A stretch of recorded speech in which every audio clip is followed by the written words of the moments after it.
Hey everybody, how's it going? Good to see you all. Welcome in, welcome in. Wow, what day is it? Jesus Christ. It's Friday here. And Thursday, and I think in Arizona time it's getting close to 5 p.m., which is supposed to be a ransom deadline. God, dear me. Dear me. There's all sorts of stuff going on. Hey, everybody. Rain Collector with the Fight Excited Utterance memberships. Thank you, mate. That's so nice of you. You collecting rain there? Is it raining? It ain't raining here. It's a bit warm. Greetings from Cameron and C. Hi. And yes, thank you to Rain. Hi, CH. How are you? Guys, I want to say hi to everybody. I need to give you guys a bit of a overview of what we're doing today. Hey, AI Lara.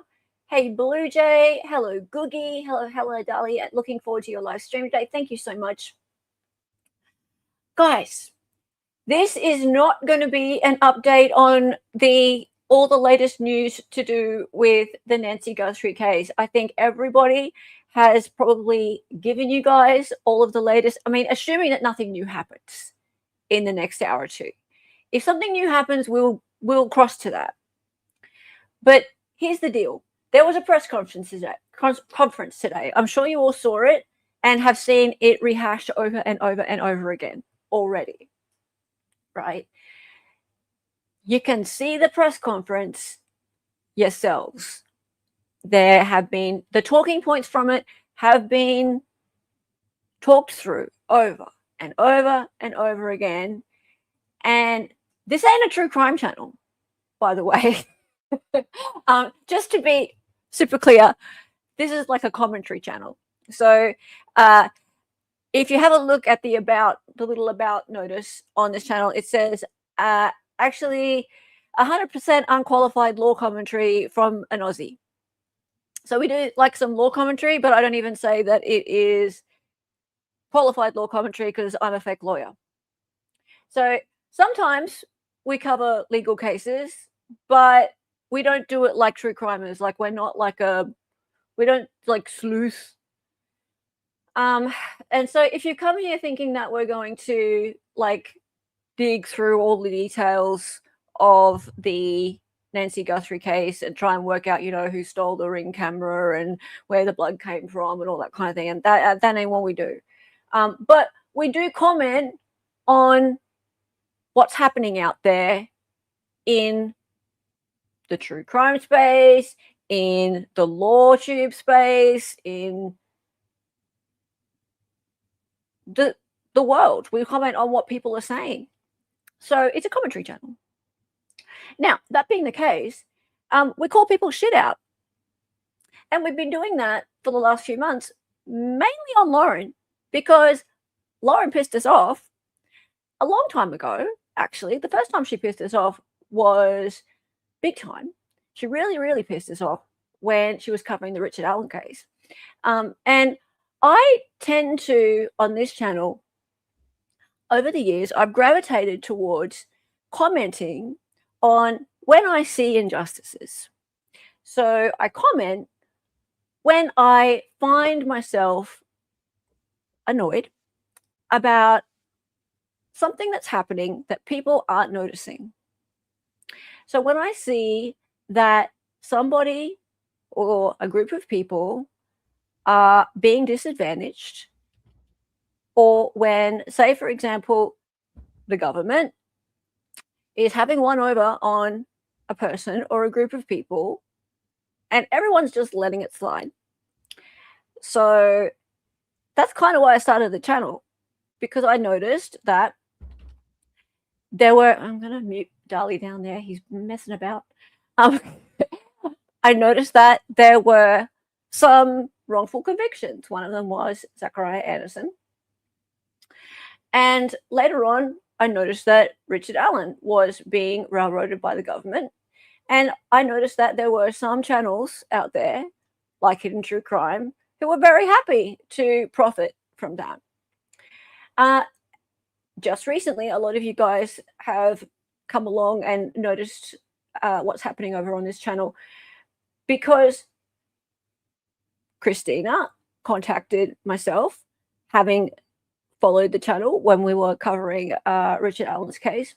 She contacted myself because she had trouble with Lauren from Hidden True Crime, because she was being targeted, and she knew that we would cover her situation and expose the truth. I would comment on it because I like to call people out. Now, I'm telling you all this because I'm going to call some people out today. And it's not just going to be Lauren. And here's the thing, right? I'm not here to give you, I'm going back to the beginning. I'm not here to give you all the updates on the Nancy Guthrie case because you can go anywhere to get that. In fact, I would recommend that you just watch the press conference, because the press conference seems to be the most accurate place to get information about that. And as you probably saw in the last video I did on Nancy Guthrie, or the Nancy Guthrie case, I talked about TMZ. I talked about Jennifer Coffinduffer and Brian Etten. And I think, did I mention Ashleigh in the last one? I might have. But I got some people in my comments going, why are you having to go Brian Etten? And I'm like, because he took photos of some blood outside the house and just decided that it was blood and reported on it instead of going to the police and showing them the photos and confirming that it was blood. And if that were my mum, I'd be like, thanks a lot. So anyway, just giving you guys a bit of background about what this channel is, what we do, and what we aren't. And not making any apologies for that. It's just what we've always been. We've always called out people for doing crap reporting, for spreading lies, and for having no ethics, and doing exactly doing the opposite of what they say that they're there to do. And that's what we've been doing with Lauren for the last few months. And I feel good about that. And I want to note right now that Lauren seems to be getting her swag back. And her followers seem to be getting their swag back as well. And it's because I think she's seeing some of her fellow reporters make a couple of little missteps, and she's sitting there going, look at me, I'm a little orange couch, I'm gonna be so ethical, and look, they've made some mistakes, so look at me, I'm gonna get everything right now. Well, let's not forget what you did. Let's not forget that, shall we? So yeah, she never had swag. Well, she's starting to think she's got some swag coming back right about now. So you just watch.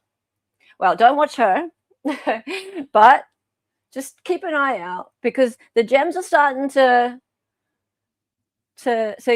get around a bit now. You'll see. You'll see. Hey, Jackie, how's it going? Keep being you. Hello. I will. Don't you worry. Like this does not bother me. This doesn't bother me. This is exactly what I've always done, and I will continue to do it. But what's the question for Marissa? Love your channel. Thank you. Hey, Nikki Noodle. Hey, Hella NZ here. Haha, ops. I waited in case you covered the press. I don't feel like there's any need to. Like, I just feel like so many people have covered it already. And it's quite long as well. So there is, you know what I will be doing though? I'm going to be covering Lauren covering the presser, and somebody else maybe. And I'm not going to cover them like showing the whole thing, but there is like a page of notes with the main points on it, so you can all see it. So don't worry, like the main points are going to be there. Thanks for the $5. Sorry, but in the US we don't say having one over, don't you? I'm not annoyed. I might be a little bit annoyed if Lauren gets away with all this shit, but she's not. I'm not. Thank you for the 5 excited utterance memberships, Jackie. That's so nice of you. What was the question that I missed? Was there a good question here somewhere? Marissa. Timeline interpretation. Yeah. Docket Dakota had a good video on that. The video HTC did on Nick Reiner, where John talked about an interview with Don rather did with Rob and his father Carl, he outright lied about it. I left a comment on that video. Yeah, okay. So guys, we are gonna do a review on Lauren. Lauren has ripped off the band-aid, let's say, with the live streaming in the last 24 hours. She's live streamed twice, guys. Twice. Wow, how exciting for her. And the first one must have gone pretty well for her because she did it again.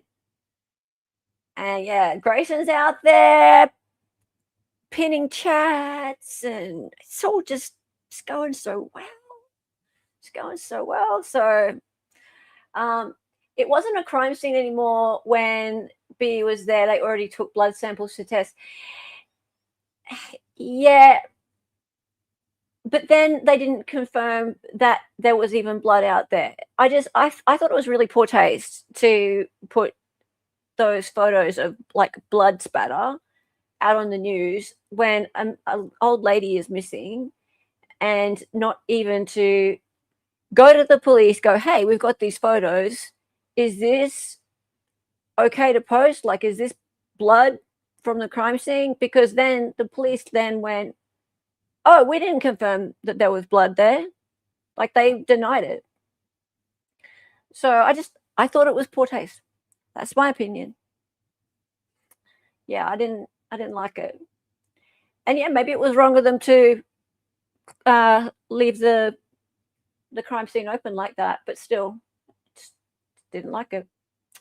But I'm allowed an opinion, and so are you. And that's what I like about this channel. We can have differing opinions, and I still like you, and I hope you still like me. I don't believe it's like that over in Hidden True Crimes chat. Yeah. Thank you for the gift of membership, Chuck Anderson's granddaughter. That's so nice of you. Appreciate that. Okay. No, we can't. I'll let you in now. Oh dear. I'll let you in now. Why not?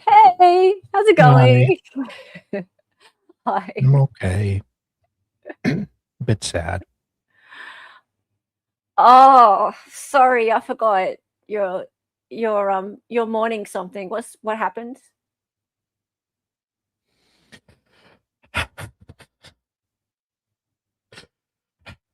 Well, I was trying to go and show my support for my bestie Lauren and Gray Bay, and I don't know why. I don't know why.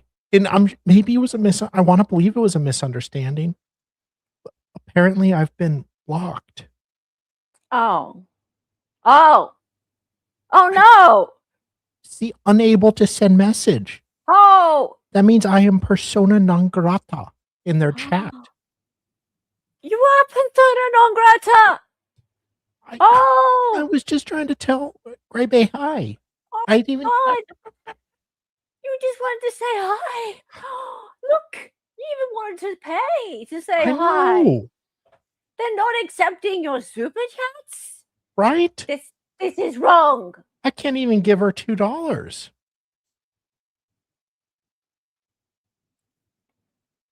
We need to protest. We do. This is wrong. It is I am wrong. offended. Oh my Lord. It's okay. Make a sock account. I'm going to, but still, all the good times we had still real to me. Damn it. Maybe there's still a chance. Maybe it was a mistake, a misunderstanding. I'll send her an email. I wouldn't say we need to. You send her an email?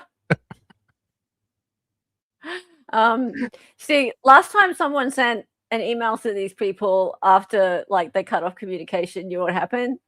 Well, okay, I won't have it come from Proton Mail. No. You're going to get served. Oh, I'm sorry.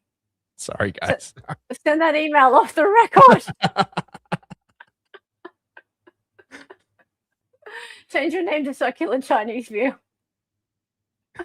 Oh dear. He scared me. Yeah, nah, he is truly upset. He really is. Yeah, he messaged me yesterday and he was like, they blocked me. I know. They blocked me. The only thing I've ever said was, hi, Gray Bay.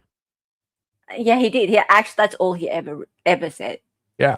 He has been nice to them. I was. He has actually been nice to them. Like, you've seen it. Yeah. He's always been Team Lauren and Team Grey Bay the whole time.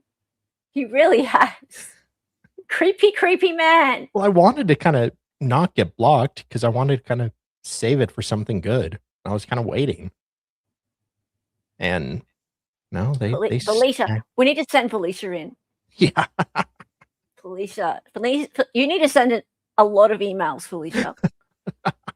You do. Maybe you need to email John DeLynn. You need to get him to step in. He's your buddy. Come on now. We can rely on you. Come on. You can do it. You can do it. Thrive's coming up.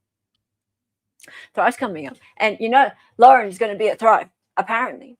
Really? Oh yeah, she's on the flyer. She's still at Thrive.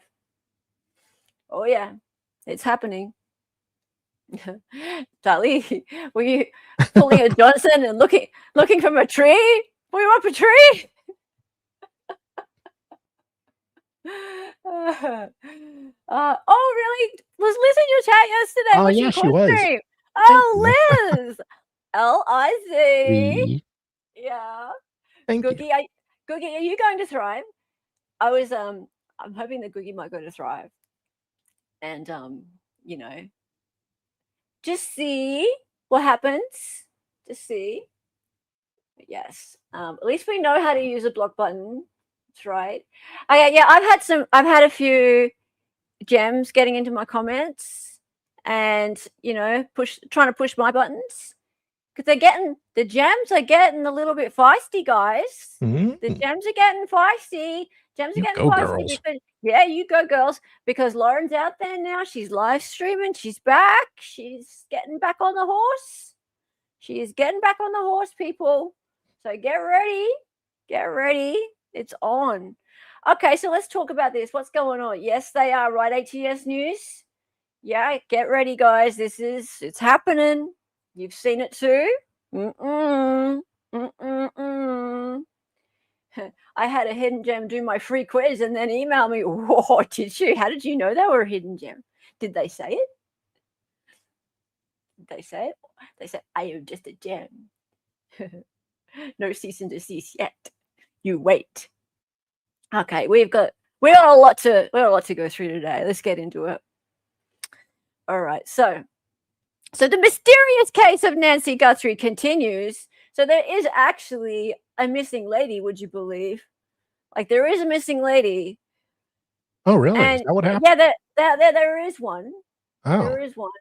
And like guys, keep an eye out. Like if you see any updates, we will cross to it. It's just that the presser was a few hours ago. If something happens, I'm sure the FBI, and like. No, the FBI managed to jump in. The FBI will jump in and will tell us if something really does happen. Yes. But I'm sure we'll find out. And we'll cross to that. The female body inspectors. Them, yeah, right. We will cross to it because she's more important than all these other people. But with the reporters who are making this all about who can be the most bestest on their couches, right? Because really, they kind of make it a bit about them. So now, first, Ashleigh Banfield dropped this doozy, and like it did kind of make it did become a bit about this for a bit, right? And it's kind of a little bit about this too now. Still, I'm going to put your chats up on screen. We'll see what people say about this. The investigation begins, but they have towed Annie Guthrie's car, and there is some connection to Annie Guthrie's car and Nancy Guthrie's son-in-law. That would be Annie's husband, Tommaso Cioni, age 50, from Tucson, Arizona, married to Annie P. Guthrie, Savannah's sister. And my law enforcement source tells me that Tom... You know what? He has bushy eyebrows. Wow, he does. Yeah, it's always someone with the bushy eyebrows that they go after, right? Tommaso Cioni is the prime suspect in this case. Again, law enforcement source tells me that Nancy Guthrie's son-in-law, married to Annie Guthrie, Savannah's sister, is maybe a prime suspect in this case. At the very least, let me tamp that down, because sometimes it's the first person you're looking at, not prime as in there's no one else. Okay, so let's be really mindful of that. Families are always looked at first as well.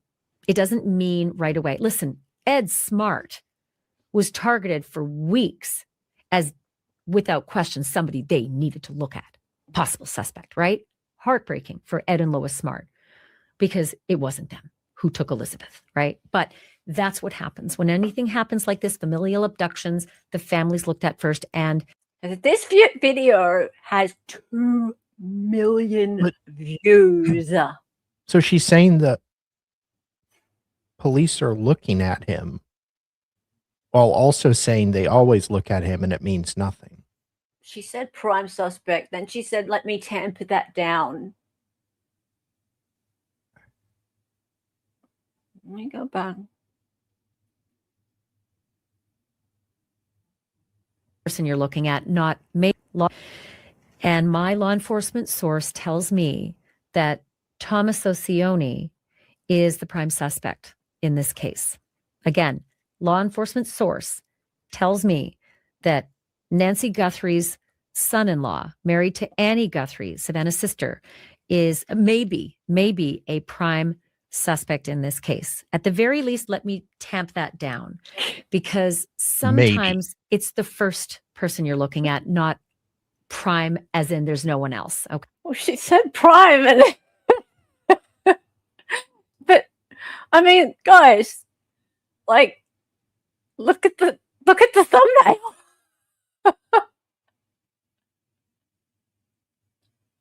No, it was in quotations. Quotation. I think she should have, though, added a question mark just to really cover her ass. But I think the quotations kind of, do cover it. Yeah. Anyway, it's 2 days ago now. I think it's about 2 days ago now. Yeah. And oh god, I shouldn't laugh. But it's so silly. Like, I mean, it's 2 days ago. That video is still up. It's got 2 million views. That's righteous views. That is righteous bucks, is what that is. Righteous bucks. Yeah. And yeah, thumbnails aren't evidence. True crime is true. Yeah. It's in Quotella. I know. And look, okay, so here's the thing. I posted yesterday because I woke up and saw this and I was just like, this doesn't feel good. And I was like, God, if I were him or his family, Savannah, and I had nothing to do with this, I would be furious. Like, so mad. And I hope for Ashleigh Banfield's sake, this is actually true. Like, wow. And that's it. That's all I really have to say. But yeah, the police came out and put a statement and said they had no suspects at all. Nothing's confirmed at all.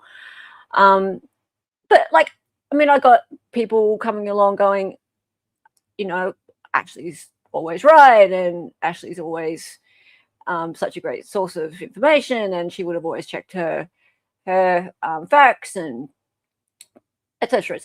So that's fine.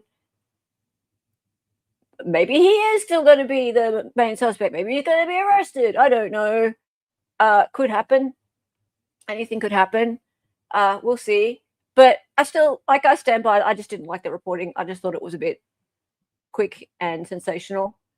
But I ain't a reporter. That lady is. Well, we can't all be journalists. No, we can't all be journalists. That's fine. Well, she's put her herself on the line for that. That's okay. So yeah, yesterday AB made a big deal of her claims trusted source. Yes. Now, okay, so this is interesting. Sorry, what were you going to say? Say real quick. Trusted source. Like, I don't understand how somebody would have time to really vet and trust a source inside a county like Pima County. Like, I don't think she'd have sources already there. It's not like Hollywood or whatever. So it's like somebody would have just come out of the woodwork. And I wouldn't be putting too much trust in what they say, but that's just me. Yeah. Now, she has gotten a lot of pushback, and she got a lot of pushback early on, not just now. Like, I mean, the pushback's gotten worse now because time has passed and the cops and the FBI are still nowhere near putting a family member as a suspect at all. So now there's the pushback is greater at the moment.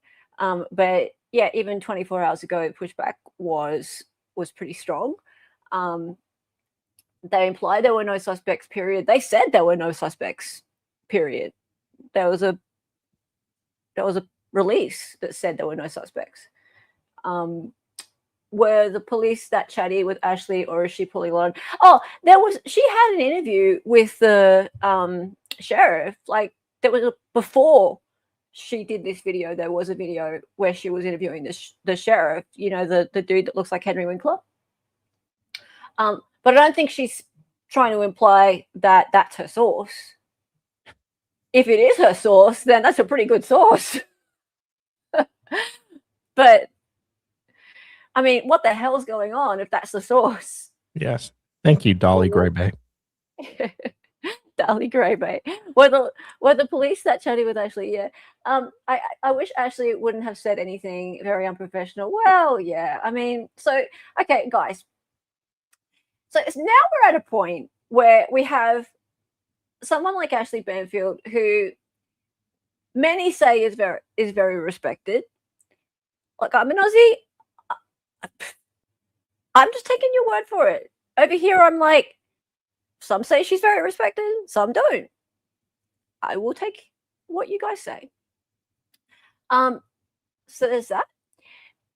Some people are very disappointed about her reporting this and saying this because they generally see what she says as being very credible. So there's that. But now, because that's happened, and it seems to be a misstep, right? We've got Lauren And her buddies are like, well, isn't that unethical and wrong of you? What if I were to come out now live and have my own source on the ground who would be much more ethical? What if I were to do that? Also, because Savannah speaks, because there was, the whole talk on Instagram about the ransom note, we can go live with that. And my good buddy, do you remember Brianna? Brianna, who spoke to Lori Daybell, who I'm not at all jealous of, even though she's younger and prettier than me. Actually, she's not. She's probably not prettier than me at all. But bitch needs a nose job. Yeah. Her. Yes. So anyway, this, guys, correct me if I'm wrong. I think besides the Salt Lake City shooting fiasco, this is the first time she's really gone live. Yesterday, Lauren went live. Oh my God. Yes, Helen does a great witch voice. Yes. Okay, let's go. Have made it very clear. And they say that not making this very clear is going to affect the investigation. So I'm going to make this very clear. Law enforcement have stated repeatedly today that no suspect or person of interest has been officially named. Could that change at any time? Yeah. Suck it, Banfield. Are stating, the sheriff's office is stating, law enforcement is stating that saying otherwise could impede this investigation. And one great example of that is, they're asking for tips. They're saying tips are critical to this case. And you don't want... Oh, this chick here was in my comment yesterday. She was this Jenny Julietta. Oh, I like her. Thank you for making it make sense and breaking down how it works. She does have spunk. This chick was challenging me to have a go at Ashleigh Banfield yesterday. She's like, you won't have a go at Ashleigh Banfield. All you can do is make fun of Lauren. I'm like, okay, bye. I thought she had a point, but that was she probably got a point. And I'm like, you're a gem. She is a gem. Yeah. Off you go. Bye. See ya, Jenny Gem. This point in the video, right? She's clearly having a go at Ashleigh. She's clearly like, I'm gonna go live so that I can tell everybody that there's no suspect. Yay.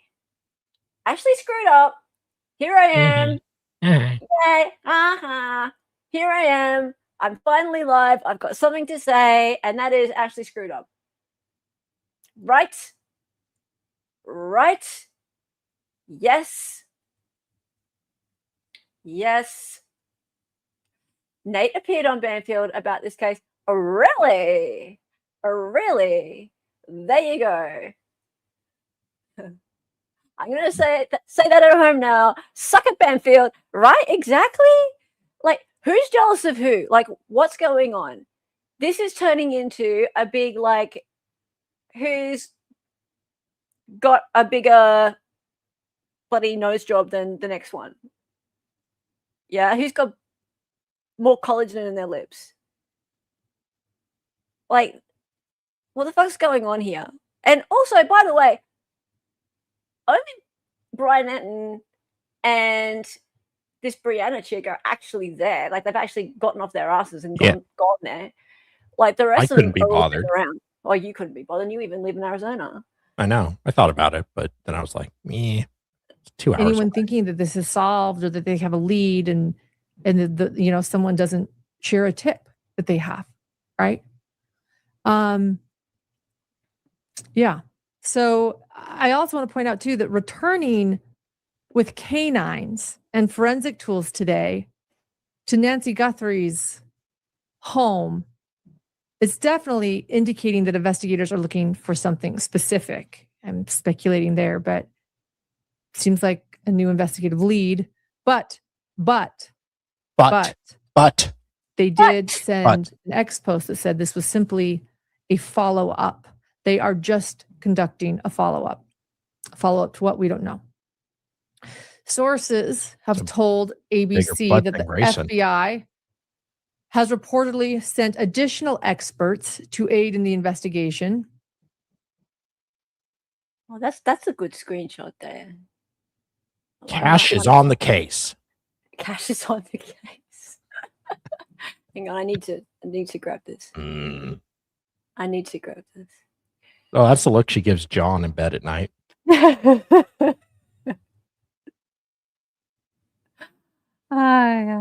They really don't like it when I giggle at her. That really pisses them off. Poor thing. And the supervisor will operate a task force with experts in areas such as hostage negotiation, data storage systems, networks, and secure digital devices. And again, at the beginning of this live, we watched a heartbreaking video of Savannah Guthrie and her siblings. And in this video statement, they stated they addressed essentially their mother's disappearance. They discussed the alleged ransom note, ransom email, whatever we call it. They stated what they need right now is proof that Nancy is alive and that these people have her. Savannah Guthrie explained, we live in a time where audio, where images can be manipulated. She didn't mention AI, but I think that's simply what she's referring to. And because you know what? Like, everything can be hacked. Laura knows all about that. Like, I'm not going to say she's drunk, but I was just wondering myself if there is some kind of therapeutic medication that could be involved. And then this person in chat flat out asked, is she drunk? I don't know if it's alcohol. I'm sure there's alcohol involved. I'm speculating, but yeah. I think it's benzos, personally. But yeah, she's not really slurring. I have no evidence. We're just speculating, but something is off with her speaking. And she's not really slurring like you would when you're drunk, like I used to do in 2024 when I streamed with Hella. So, yeah.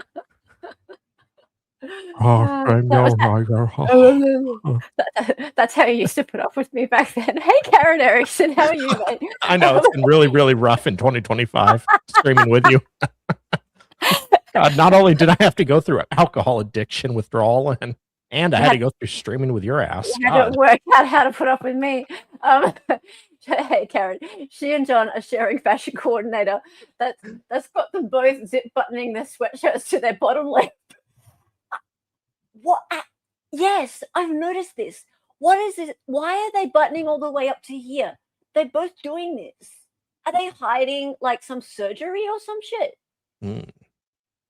Like, they're both covering their necks. I mean, John doesn't have a neck, but she does. Well, she might have had something done to her neck recently. Because I'll show you today's video is what she also has. She's got like a zip up thing coming up to her neck today as well. She's yeah. Okay. EPS is onto it. Probably then. That's the Mojo back face. Actually, guys, hang on. I might just go back in the video. We need to watch her with Brianna. Maybe she's insecure about her neck. She can just grow a beard.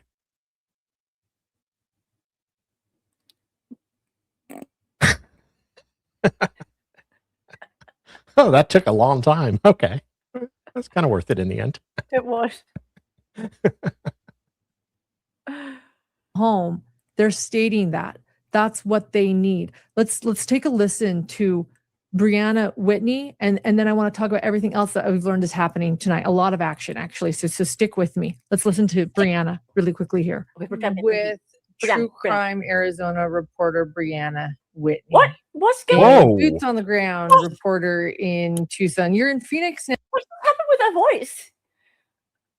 Did you hear that? Maybe she slowed it down to like 0.75 to really try to rake in the ad revenue off this? Let's see how B-Dog talks. That was so weird. Hang on, I'm just get back. Quickly here. With true crime Arizona reporter Brianna Whitney. Boots on the ground reporter in Tucson. You're in Phoenix now, but you were in Tucson. Is that right, Brianna? Yep. Yeah, I was out in Tucson in front of the crime scene at Nancy Guthrie's home, doing all of our. That is actually slowed down. What the hell? That's 0.75. And I mean, I would love to rip on her for this, but well, I'm going to rip on her for it. But your speed is normal. She was talking normal until she played the video of herself. She was. She slowed down her video. Yeah. That her video play. Grayson, have you been tucking into the pill drawer? Grayson. I'm wondering if she just did it to try to make her live longer. I wonder. To get some extra ad revenue in. Oh, that's a dirty trick. I mean, every dollar counts nowadays. Maybe Grayson has, maybe has a requirement that the videos have to be a certain length. It makes her sound drunker. Like it does, yeah. It makes her like, wow. A lot. Catastrophe. Did she? Like, she needs to speed up the videos, not slow them down. Actually, someone said that in a live stream today. They said that they were running late, but she does well on double time speed. Really? Yeah. Yeah. I guess I do too, so I won't knock her for that. Hey, well, you do, yeah. All right. So, yes, whoever said that she's jealous of Brianna Whitney. Oh, yeah. Yes. I mean, Lauren's jealous of most people, but Brianna, I can see that hugely. Investigative reporting from Tucson yesterday as the updates came through, quite literally unfolded the whole day. Back in Phoenix today, still reporting and working on the story. Back in Tucson tomorrow, all day. So much so that we'll be in there in the morning for the press conference, all the way through the night in our true crime stream. What an ugly nose. Thank you for covering this like you have been, and thank you for giving us a few minutes of your. I just sped it up and it's still really slow. Look. Why does Lauren? Oh, I know why, but Lauren looks like she just absolutely despises this young, pretty virile woman. Yeah, totally. It's like, damn it, I've got to be nice to this bitch because otherwise I have to get off Grayson's couch. Who kept stealing my fucking spot at the Lori Daybell trial and all this other crap, and she'd probably be on channel 4, not channel 6, the whore. I mean, she's probably getting a lot of dick. How'd she sleep with that guy to get her career ahead? And I couldn't find someone to sleep with besides John. Lauren's face is a lot shinier than usual. I've noticed that too. The filters, man, the filters. Why did Brianna? I first learned of Brianna when she did the Lori Daybell interview, and she's going places. She is very good at what she does and very good at networking, and she will be a big name someday, I think. So she's doing really well already. Very, very, very well. Yeah. And so I'm not saying like she has, like she's very young still and has a long way to go in her career. Why did she agree to that interview? I would assume just it's networking and gets her name and face out there more. I wonder if this chick knows what's going on with Lauren. I'm sure not. I would think maybe she doesn't. Because I'm sure Lauren talks shit about her all the time, but she's just like, sure. Oh, who? Okay, sure. Yeah. Lauren. Oh, right. Yeah. Maybe she should know. Time as busy as you are. Oh, Phil. You were even at Nancy Guthrie's home in the Catalina foothills. Is that right? That's right. So I think the thing that I'm most curious about right now is, of course, there's a lot of speculation, a lot of rumors going on about a prime suspect, about a possible suspect, about a family member being involved, and What? you are in touch with the sheriff. Is that correct? Can you tell us what you've learned? Yeah, the sheriff's department. So I heard and saw the same reporting that went out very late last night. So it would have been late Tuesday Ooh. night. And I sent an email immediately to the sheriff's department and the FBI, since we know the FBI is involved, and they Brianna is striking people's videos. Okay, silly bitch. I'm not impressed then. We just said Oh. nice things about her. She can go shut it. Well, now I'm going to What the insult your hell? nose for real. Yeah. Now, she works for Arizona Family, a local Yeah. news station here that and handles the actual true crime part of it. But she also, I think, has her own YouTube channel as well. So I don't Does. know if she's striking from that She would have aspect of it or if Arizona Family is handling the strikes for her. She's only got 500 more subs than me. Have a Brianna, look at it this morning. B-Dog? Yeah, B-Dog, yeah. Oh. Yeah. Yeah. If she is a copyright cuck, I am not very impressed. Well, I have a feeling there'll be a lot of cucking involved in her future, but Yeah. Not impressed. Not impressed with that at all. Paranormal showed 1 minute Stupid. clip of her interview with, are you kidding me? Wow. that might not have been her, to be honest. That may have been, she probably did that with Arizona Family. And that might have just been the new, I'm sure that was the news network. Well, I mean, okay, so Parawoman, she would know if it came from Okay. her Yeah. actual channel or if it came from Arizona News Network. So, it'd be written on the strike. Yeah. So, yeah, interesting. I'd like to know more about that. Yeah. are conducting interviews, they are just as part of this as the sheriff's department at this point when we're looking for information. So I emailed them at, gosh, it must have been 12:30 in the morning, trying to seek some clarity on this. And I think it's hard because as journalists and as news stations, oftentimes we have sources. Oftentimes we have law enforcement sources. I've never This heard is of a really 12:30. touchy investigation based on what is out there, what should or shouldn't be out there, and not wanting to compromise the investigation wherever that may be. There's a lot we're not privy to. Or The the sheriff's Rhino department Blast. got back to me very early this morning and said, we do not have any persons of interest. We do not have an identified suspect. Then they doubled. Isn't this interesting? All we're talking about is the fact that there's no person of interest, there's no suspect. So basically, Lauren and Brianna are just sitting there bashing Ashleigh.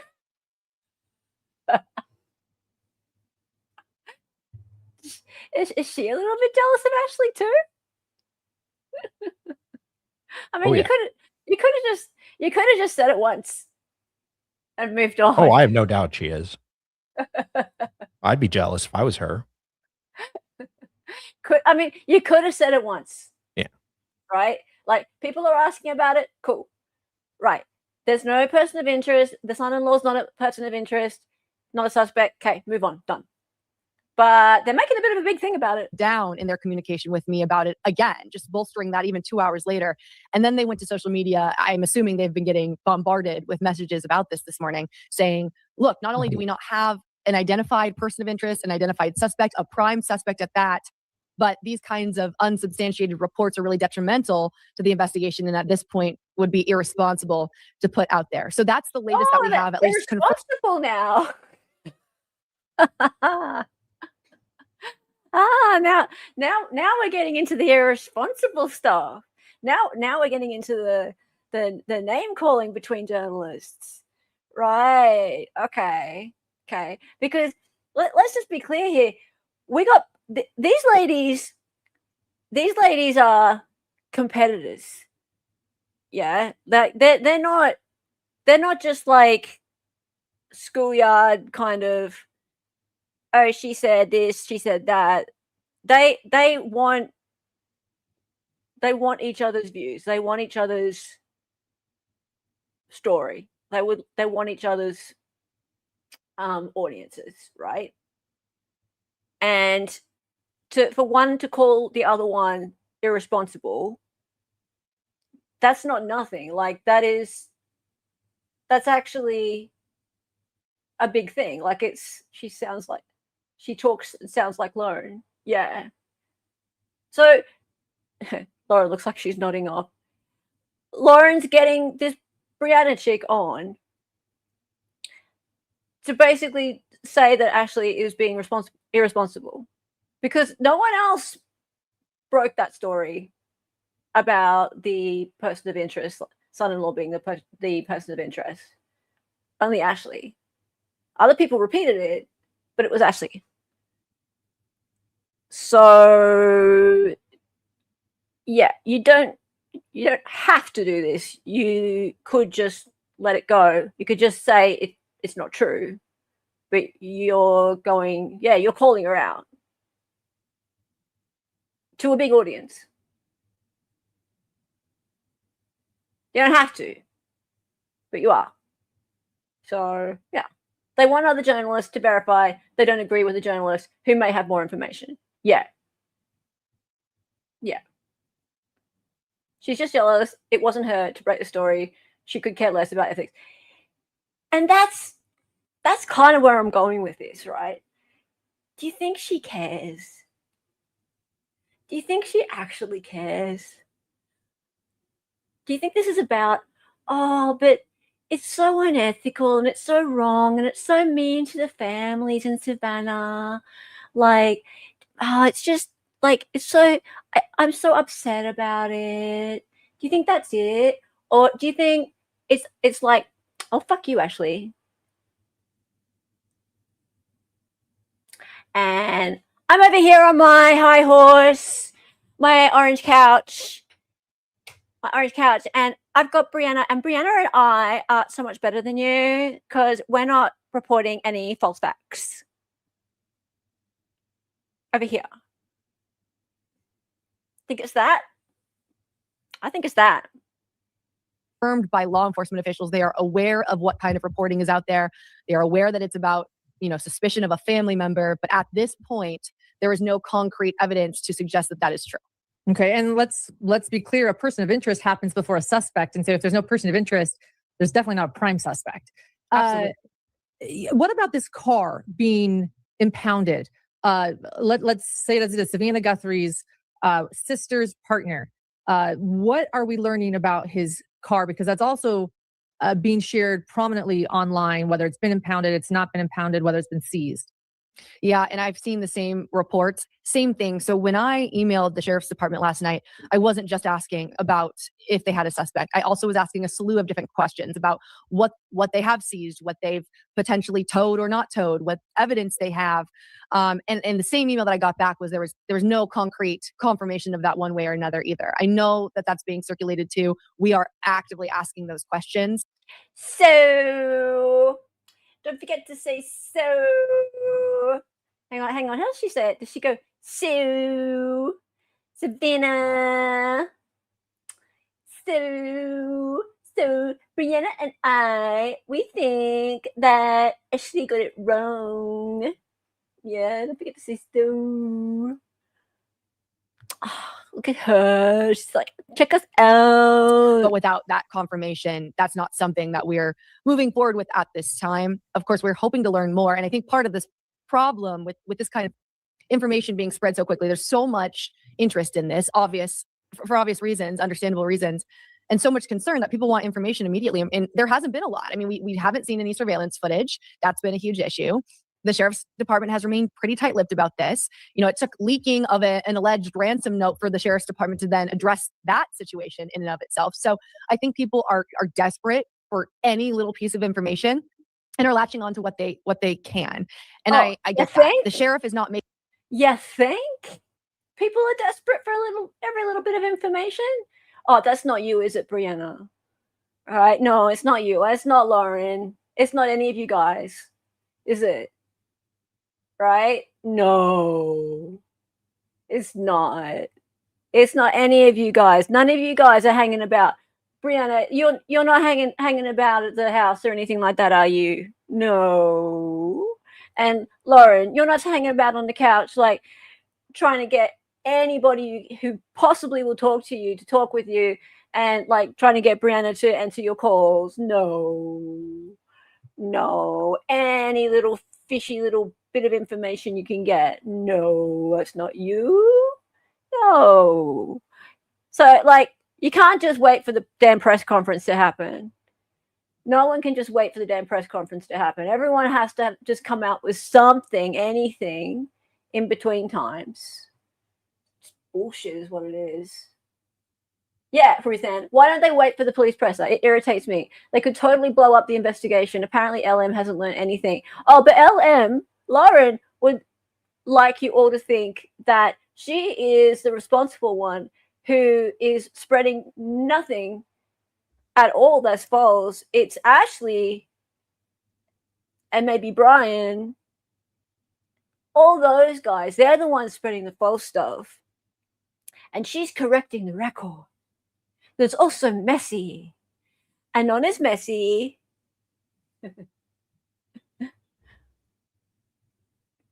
Yeah. Smile, Lauren, you're on candid camera. Well, the presser is giving everything they can give, though, moments in trading, right? So it's like, I feel like people want so much and they're giving what they can. It's like, well, what do people expect? You know, if they can give this much information, that's how much they can give. Like, too bad for people. God, this Jenny Julietta won't shut up. Sorry, hang on. I'll remove I think she offers a lot to the chat personally, but that's just my opinion. She was like so in my comments yesterday. She wouldn't leave me alone. I was just like, fuck off. You want to get banned? You're going to get banned, lady. Making himself available today at all for interviews. So our next opportunity to ask him these questions in person is tomorrow morning. That's Thursday at 11 a.m. when he has his press conference. And that's not a guarantee that there's going to be new information, that he's going to confirm anything, that there's going to... Look at Lauren. She's so pissed.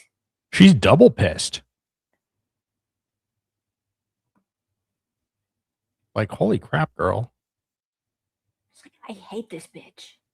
Why is she on my channel? Did she just interrupt me? Like double resting bitch face.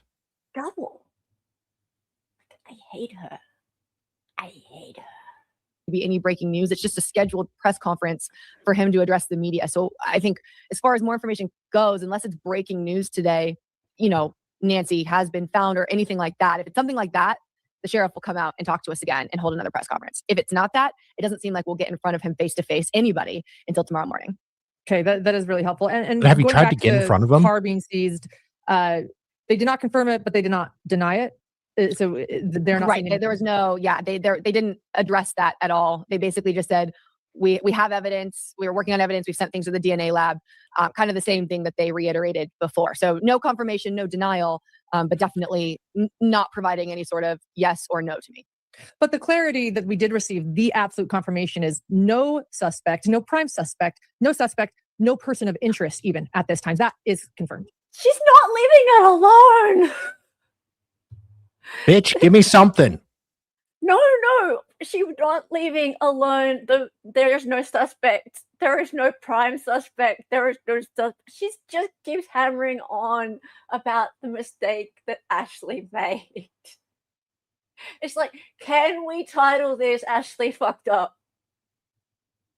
Can we just put a banner up? Can that be it?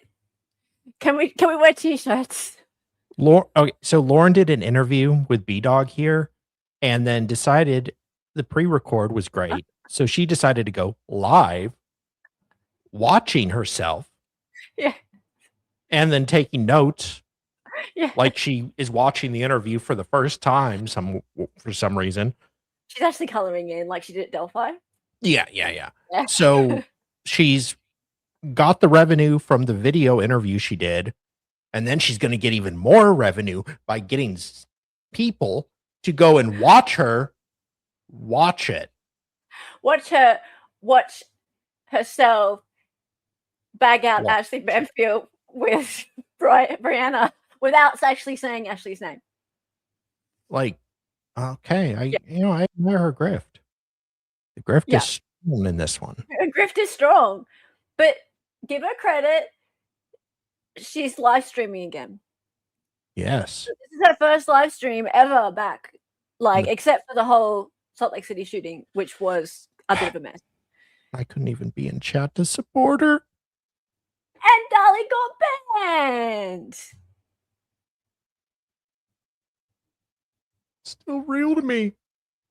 That's confirmed by the sheriff's department. And whether or not behind the scenes they have an idea or they have a hunch or they're tracking down a lead as far as the public side of the investigation, there is clearly nobody they're charging right now, because if they were, then they would name it, then we would see that. So yes, there is no person of interest or identified person of interest, no identified suspect at this time, according to the sheriff's department. We get it. I know you have a busy day. You're doing great work out there. We're really relying on you, Brianna. One last question. This ransom letter, which now multiple media outlets have said they have received one. Anything you can share about that? We reported on it here at Hidden True Crime. We shared it was unsubstantiated, substantiated. Anything you can share as far as confirming this anymore, or what you've heard? Yes. Yeah. So I have some information on that I can share. But we Okay, hang on a minute. I think that the speed has been fixed up because now they're going really fast, and I've got it on 1.5. also are being very, very careful with how and what we share. So Yeah, I think Grayson's fixed the speed because it was definitely slowed down. Oh, Gray Bay's always looking out for her. Grey Bay's fixed it. our sister station, KOLD down in Tucson, is the news media station that received this alleged ransom note. Okay. They turned it over to the sheriff's department. And from there, and that's why they didn't report on it, because the sheriff's department asked them not to. It wasn't until TMZ received an alleged ransom note and went forward with it that then the sheriff's department had to address what had happened with the local news station. The sheriff's department confirmed to CBS News, and we are with CBS News, that is our network, yesterday, that they forwarded that to the FBI. The FBI deemed it at least substantial enough to put that in front of Savannah Guthrie to let her know what was going on and what they were. Yes, yes. So the FBI raised it to $50,000. That was today because, you know, got to get the FBI. I know, the FBI managed to jump in. Sorry. Whenever I hear FBI now, I hear John's voice. Looking at this hour, they are still taking this alleged ransom note seriously. We have not gotten any confirmation of whether it's legit or not. That has not been confirmed, but it is being investigated. And the sheriff's department has confirmed that. We know from what we can report that the ransom note that went to our sister station had a certain money number that they were demanding, a time frame or a deadline that they wanted it in, and details that reportedly only the abductor. Okay, so we can probably finish with this one. There's more. It was a little sus when they asked for 69 Bitcoin. I'm not going to lie. They probably got a little, sus there on it being authentic. Do we know if the one that got the guy who got arrested was the one who sent something to TMZ? Because that was so stupid. I think he sent them all, although I'm not sure now that I think of it. No. There's still one ransom note that they're taking kind of partially seriously. Oh, okay. So there's more than one. Yeah, there's two. Yeah. Oh, I mean, from like more than one source. Okay. Yeah. And because is it 5 p.m. in Arizona yet? Yeah. Yeah, the deadline's over. Done. Well, they didn't put time zone, so. Yeah, but it is Arizona. So. Well, I use Eastern time in Arizona. Use Eastern time because I speak in Eastern time. Lauren is going live because she needs the cash. She's for sure no journalist. She's a YouTuber. Just accept her. Hey, okay. I think it's a flex though. Like I think she's trying to prove that she can do it still, and the gems are loving it. They're just like, yeah, Lauren, yeah, woo, gem time. Personally, I think Lauren's a little strapped for cash. In her defense, Gray Bay does need a lot of rawhide shoes. True. It's a flex. Because I could tell, like, on that first live, she was a bit nervous to be live. But then the second one, it's just like, oh, yeah. We're back. We back. We alive again. Oh, yeah. Lauren identifies with Savannah. Watch her own mother disappear. Oh, shut up. Totally great, mate. Oh no, that's so dark. Okay, so guys, remember where Brianna comes from, right? And I just wanted to show you a couple minutes at the beginning of this. So Brianna interviewed Lori Daybell early last year, actually in April. Remember April last year? Remember what happened in April last year? Look at that outfit. What? Which one? B-Dog's outfit. Oh, You know yeah. how much difficulty she had changing in jail? She was complaining about it when I was in the elevator with her. Oh, really? Yeah. Yeah, she's like, oh, it was such a mess, and I was running around. I had 30 seconds to change to this wardrobe and this dress. Oh, was she a little bit of a diva, was she? Yeah, she was a very big deal there, actually. Very big deal. Okay. Like, way more than Lauren. Because, you know, Lauren's greatest, like, goal in life, I think, was to interview Lori Daybell. And she never got to. Nope. Nate got to. Lauren. Supper. Nate got to. Keith Morrison got to. And this bitch got to. But Lauren didn't. So do you think Lauren is a little bit jelly? Brianna. Yeah. But of course, whenever anyone does interview Lori Daybell, they have to do a little review of it. So let's just watch the first couple minutes and see if we can notice anything.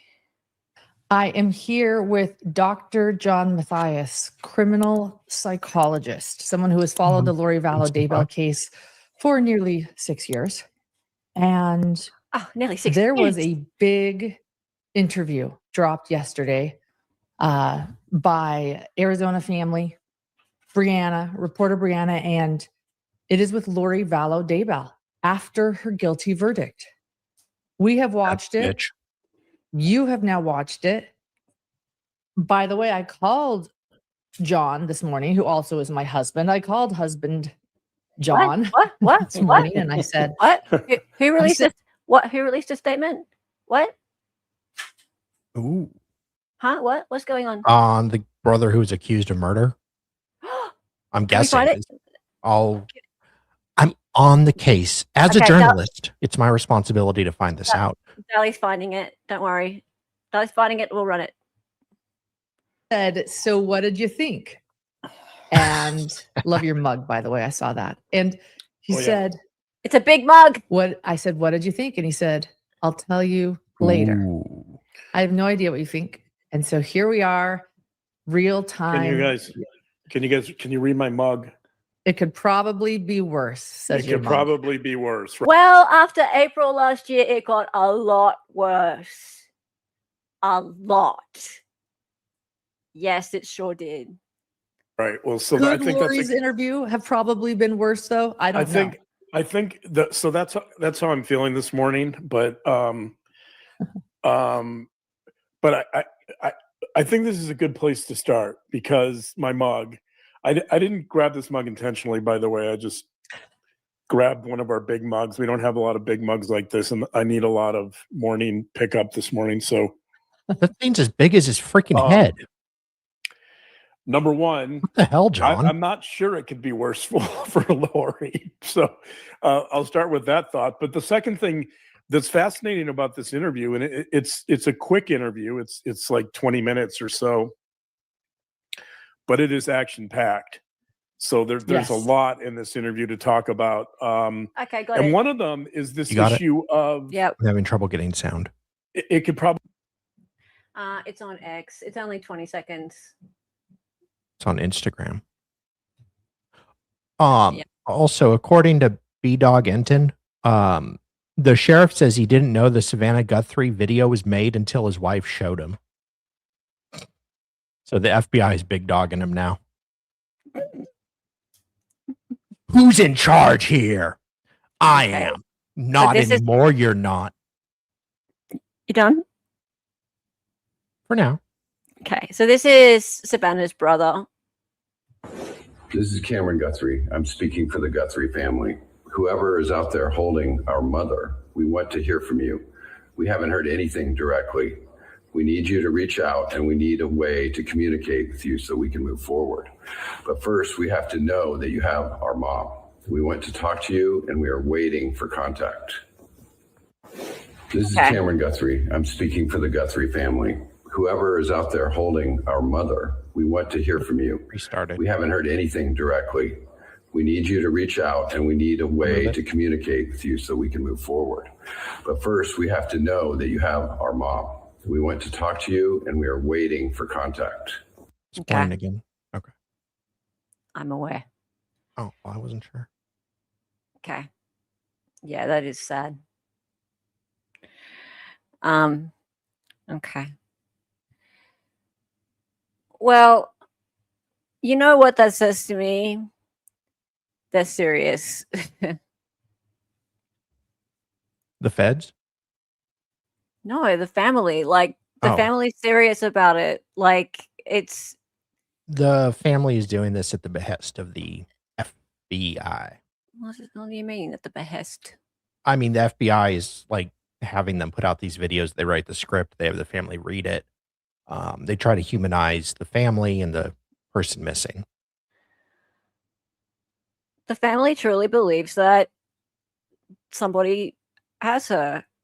So that's the theory they're operating or that it's under. possible. That it's possible. Why wouldn't be bothering to do that? Well, because, I mean, every word is chosen by the FBI. So they view the script and they're reading a piece of paper. They wrote it beforehand. Yeah, so doesn't mean that they don't think it's possible. I'm not saying they don't. I'm just saying the FBI is in control of this, every action they're doing. Yeah. Publicly. Yeah. But I don't really get the point. The FBI is taking over. Yeah. That's fine. But, I mean, all I'm getting at is that... That's fair. They might... Yes, but, I mean, yeah, two things are true at once. J.K.'s mum. So, he could have written it, and the FBI could be approving it, going, yeah, that's a fair thing to say. It's not going to put anything else in jeopardy. Cool. But I also think that, let's just say, if it were the brother-in-law that they were looking at, would they really be doing this? It's possible as a smokescreen Maybe. to get his guard down, so he does something to try to trap him. But I mean, this is pretty typical FBI kidnapping stuff. Yeah. Oh, Yun wants me to go to Tucson. When is Dolly going to Tucson? I mean, like, when is he going out in the backyard? I mean, yeah, that means I have to leave home. Cops write these things down. Maybe if there's something big that happens, I'd go. Yeah. Well, I mean, I don't know. You're not a reporter. I'm a journalist. We've noticed this from when you went to, like, the 2 trials that you've ever been to. Excuse me, I took amazing notes at those trials. Thank you very much. Yeah, it was fantastic. You did come back with a photo. And Janice took a couple of photos of you, which was fantastic. Yeah. They were good. They were good. I can get a picture with JLR, so Oh, God, yes, get a picture of JLR. We all journalists. You could get a pic with Anton and JLR, Dolly. Imagine that. Yeah, I think you would be a thruple. A thruple. Dolly doesn't have a photo with Savannah? Oh, no. Not yet. Not yet. Not yet. All right, let's keep going. It will be worse, right? Because there's a moment in this interview where she talks about her near-death experience. And she says it's important to consider that the near-death experience caused her to do a life review where she examined what's most important in life. And this is what she found to be most important in life. You ready for this? Yeah. She says, what matters most is, number one, how you react. Number two, how you treat other people. And number three, the love that you give. So let's start with the first one. It could probably be worse. Like, What She's talking about his marriage. So how. Brianna says, tell me more about this, how you can react. And she says, you need to find, quote, joy in every situation. Oh my God, that look on his face Lori after he turns said out to that. be a big proponent of it could probably be worse because she's trying to find joy in every situation. Clearly, this is someone who's never going to walk out of prison. Would we also call this toxic positivity? Well, I never had a wife who said she had a headache every night. Laura's just interrupted him. That bitch. That was very brave of her. It was. But he's in a good mood for some reason. He is. Maybe he got some last night. That could be possible. I mean, yeah, but then Lauren's in a good mood here too, so I don't know. They are. They're both in a good mood. I mean, this is weird. The end of April. It's very strange for her to be in a good mood at the end of April. It's a good point. That is. Because after that first, by the end of closing to the first trial, she was. Well, she was very tense. She sent out 3 cease and desists by now. I know. So and this bitch has gotten the interview. Yeah. Well, I don't know. Maybe John's cheating on her, and he's getting some. Maybe. No, he is a sexual stallion. Maybe they both just bang gravy. Stop it.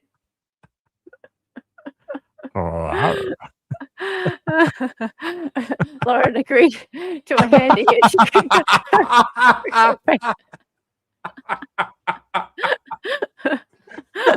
Oh God.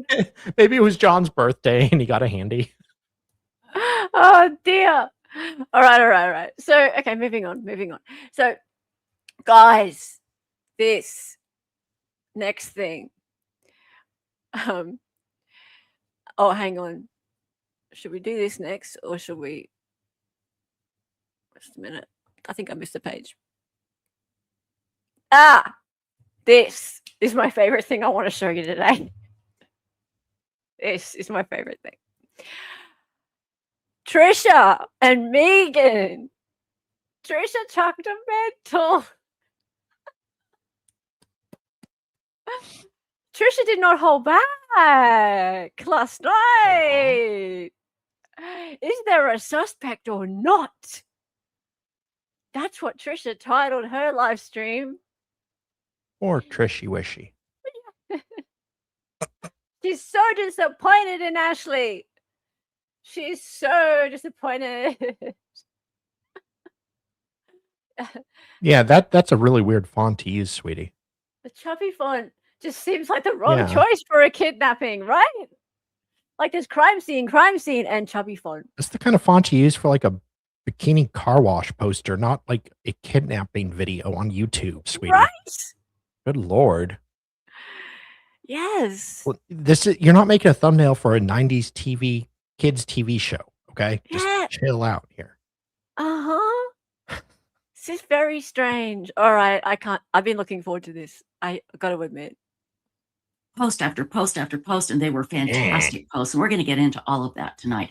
But something kind of odd happened. Ashleigh Banfield. Now, she did something today that it bothered me. It bothered the sheriff a lot. She came out and said her law enforcement sources said that so-and-so was a suspect, prime suspect. And it was the son-in-law of Nancy Guthrie. And then she walked it back within like 7 seconds of saying that. And we're going to play all that here in just a moment. And, you know, while I'm getting this all together, I'm thinking to myself, okay, Trisha, you know, you had this issue with Ashleigh Banfield. She has no idea who I am. And when I say issue, I mean, it really upset me one time when she came on and she basically cleared John Ramsey and lied and said that the Boulder police. She's going back to that. We've That's played why. this before. We've played Oh this my before. God, girl. Get a She's new still got freaking topic. shits. She's still got the shits about this. Right? So oh my God, she's still pissed because Ashleigh had John Ramsey on and she said that the Boulder police cleared John Ramsey. And she thought that Ashleigh was referring to her when Ashleigh was talking about true crime people still pointing the finger at John Ramsey. She Well, they thought are. that, well, they are, but she thought that Ashleigh was directly referring to her. She didn't say Trisha's name, but of course it was her. Yeah. Right? And let's not forget that Trisha walks around at CrimeCon with a t-shirt that has like letters on it that are supposed to resemble the cues from the ransom note. And it's got Patsy written under one of the cues and really the ransom note cues. It really highlights her nipples. Yeah, I'll get it up in a minute. Yeah. And it's supposed to show that the cues that Patsy Ramsey wrote were the same shape as the cues on the ransom note. Legitimately, she walked around with that in front of John Ramsey. My God. I cleared John Ramsey and had apologized to him over and over and over. None of that was true. And that really upset me. So I'm sitting here putting this together and I'm thinking, okay, would I be putting this information together to present to you, to show you what I feel is a big mistake on her part? Would I be putting all of this together if it was another person on YouTube? Or was it just because it's Ashleigh Banfield? Because I have this issue with her. Is it because of that? Oh. You guys know me, right? Unfortunately. You know that, of course, I would. I'm that petty. What can I say? All right. I would winning do me this over. just I to hate to say Ashleigh it. Banfield and nobody else. I'm joking. I'm joking, kind of. No, But, you are. Again, Ashleigh Banfield named a prime suspect. And you know what? She absolutely might be right. But I'm going to show you and let you listen to what she said. And then we're going to read the sheriff's statement. And it's just really bizarre how this went down. And again, when it's somebody like Ashleigh Banfield who made a name for herself during the 9/11 crisis, and she did a great job. To do this, what she did today, and I'll show you, it bothers me. It bothers me. I mean, she should be better than that. Hell, she should be better than that. To basically clear John Ramsey and say the Boulder police have cleared him and the Ramseys. It was so. For God's sake, forget about John Ramsey. Forget it.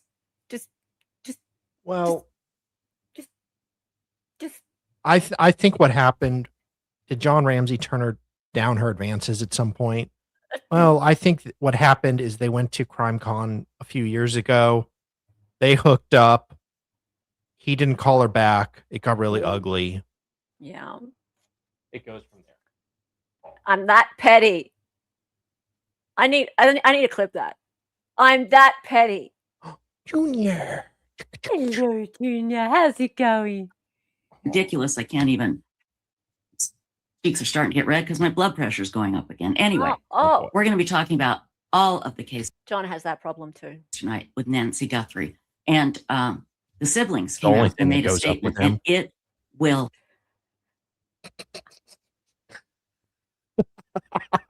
tear your heart apart. God, that was good. You can't watch it without getting emotional. Now, the question is going to be: are they? They're talking to their mother, and we'll play it all.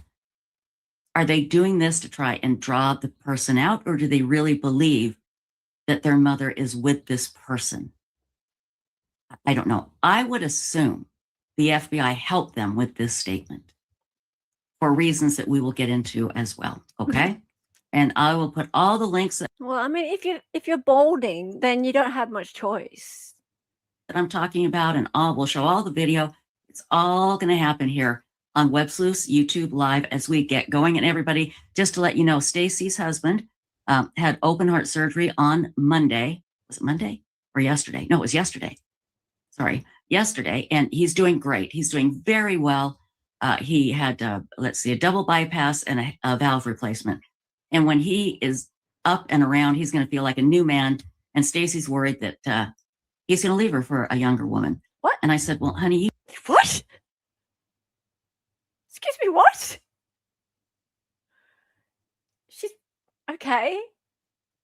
That's a weird thing to say about the husband of Stacy. Ex-executive producer, are you worried that when you finish your heart bypass that the cats are gonna leave you for? Yeah, a little bit. I'm worried you're gonna, start leaving me for another co-host, or sorry, another junior executive producer. you're already sacked. you need to get some new parts. You're already doing interviews. One better. Get a quadruple bypass and 2 valves. Then you can leave him for a younger guy. No, 4. I know what I'm talking about. I hope you guys can hear me okay. Can you hear me? Good. I've never seen a tie that's so much Thank a you, clip-on everybody, for tie that it joining looks us like it's tonight. floating off the shirt. I didn't think it was a tie. I thought that the dress was split and that was a brooch that was pulling it together. I thought that was her body underneath it. Maybe it is a tie. It's a tie because it doesn't have the same skin color as the turkey thing. And I don't think she's the type to really show her cleavage much. No, that's yeah, unfortunately. Yeah, I'm actually glad. Yeah, that's good. The tie clip, that is just like a floating tie. It's a floating tie. Yeah, you're right. It is. It's horrible, but I've looked at her previous videos before Osram took over and they gave her money, and she has far better dress sense now than before, which isn't saying much.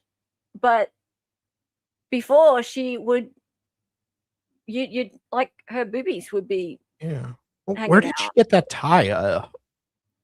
Junior year homecoming dance? I don't know. Has anyone ever seen Stacy apart from her profile picture? I haven't, but I haven't been watching this for very long. So you guys tell me, does she exist? Drugs are bad. Okay. And Trisha Griffith here from websleuths.com. Let's get right to it, shall we? Ashleigh Banfield today put out a video. Maybe it was last night, where she stated that the son-in-law / brother-in-law of Nancy Guthrie is a prime suspect, the prime suspect in the disappearance of Nancy Guthrie. Now, I'm going to play a little bit from this video. But after about 10 seconds after she says this, she walks it back and says, maybe he's the prime suspect. Guess what? On her thumbnail, that little picture that you see every night on the YouTube channel to come here, it says prime suspect. It doesn't say maybe prime suspect. But the weird thing is, she might be right, people. She might be right. So we don't know. We don't know if law enforcement is kind of playing a game to drive this guy out. I don't think so. I don't think it's anybody in the family. But again, it's really unfair to do it to this guy. It really is, because she doesn't like law enforcement Ashleigh. has not come out and said this person's name, never said he's a suspect. In fact, come right out and say he's not. So anyway, we are going to show this to you right now. So hang tight, yeah. Oops, sorry. Oops. Post. Let's see. I can't tell. I think this is it, people. Okay, I'm going to start it about 17 minutes into this video. And it says, stunning new twist. Savannah's sister's car seized. Cameras smashed. Nancy Guthrie missing update. But on her thumbnail, and I'll show you the thumbnail here in just a moment, it says prime suspect. And we're going to show that to you. I posted it on Web Sleuths. But let's listen for a moment, and you'll see what I'm talking about, okay? Here we go. Here we go. at the front door? Was there a doorbell rung at 2 a.m.? Why was the back door open? A lot of questions there, but the back door, according to my law enforcement source, was left wide open. Okay, Police have, from what I understand, I believe there's pictures out there. That absolutely could be true. But remember, wasn't her mother, isn't that the last vehicle she was in? I don't think that's that surprising, but here we go. This is important because you've heard that the last point of contact with Nancy Guthrie was when she was dropped off by her daughter at 9:45-ish at night on Saturday night. So Annie Guthrie and possibly her husband as well, Tommaso Cioni, were the last people to see her at 9:45 at night, Saturday night. Sunday morning, 11 a.m., church members reached out to the family. Hey, your mom wasn't in church. They have towed Nancy Guthrie's son-in-law. That would be Annie's husband, Tommaso Cioni, age 50, from Tucson, Arizona, married to Annie P. Guthrie, Savannah's sister. And my law enforcement source tells me that Tommaso Cioni is the prime suspect in this case. Again, law enforcement source tells me that Nancy Guthrie's son-in-law, married to Annie Guthrie, Savannah's sister, is maybe a prime suspect in. Well, okay. What? I thought you said is the prime suspect. And then literally 10 seconds later, you say, maybe is the prime suspect. Let's just relive that for just a moment. Oh, she's loving this. His car and Nancy Guthrie's son-in-law. That would be Annie's husband, Tommaso Cioni, age 50, from Tucson, Arizona, married to Annie P. Guthrie, Savannah's sister. And my law enforcement source tells me that Tommaso Cioni is the prime suspect in this case. Again, law enforcement source tells me that Nancy Guthrie's son-in-law, married to Annie Guthrie, Savannah's sister, is maybe a prime suspect in this case. At the very least, let me tamp that down, because sometimes it's the first person you're looking at, not prime as in there's no one else. Okay, so let's be really mindful of that. Families are always looked at first as well. And all of that's true.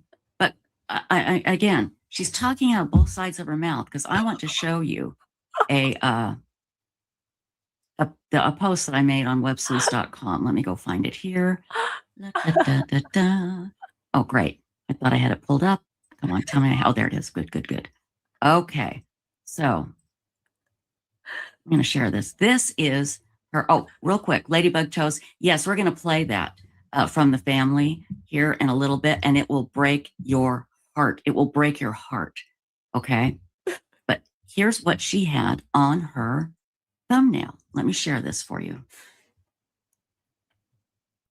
Dun, dun, dun. Son-in-law, prime suspect. Oh, Okay. Again, that may be true, but the sheriff came out with a very strongly worded statement about it. did he? I don't know. That just, again, it upset me because she's a source, an approved source on websleuths.com. So everybody on the discussion thread was talking about it. And then when it was actually a friend of mine that pointed out, hey, did you hear how she walked it back after 10 seconds?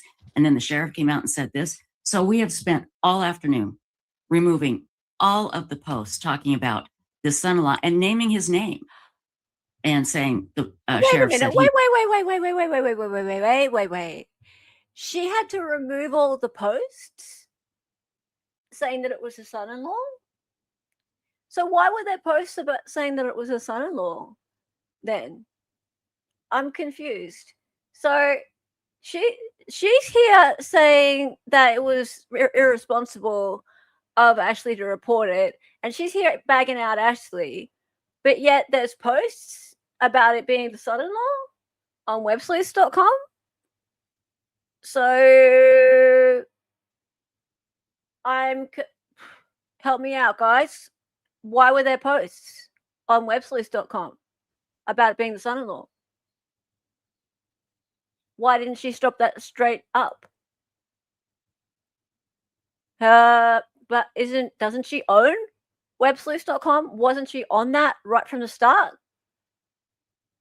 What's she doing? If she thought that that was not a great thing to report, then why wasn't she on that from the beginning? So, okay, so she's fine to just repeat whatever to start off with, but then when she realizes that it's probably a misstep, false information, then she's gonna delete it and bag out the person who said it on her live stream. Is that's what's happening? Am I getting this right? She manages it, Othram owns it. A friend pointed it out. Was that Lauren? Ashleigh is an approved source and subscribers shared info. So, like, why is Ashleigh an approved source if she so clearly can't stand her guts? Like, I assume she meant comments.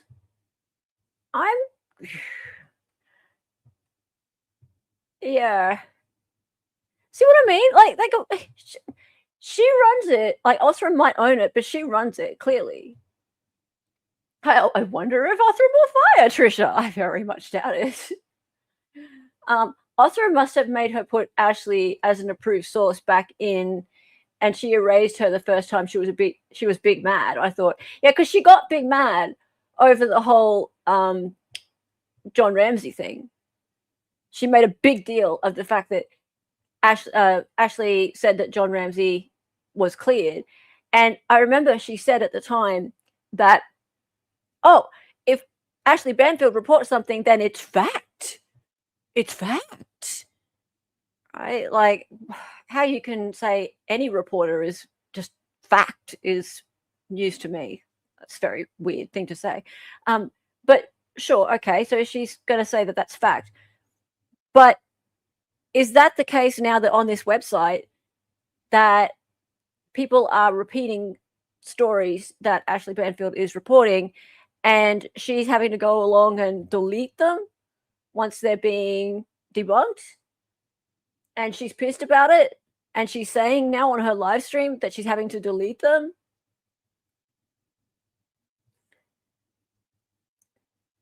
Trisha no longer approves Ashleigh.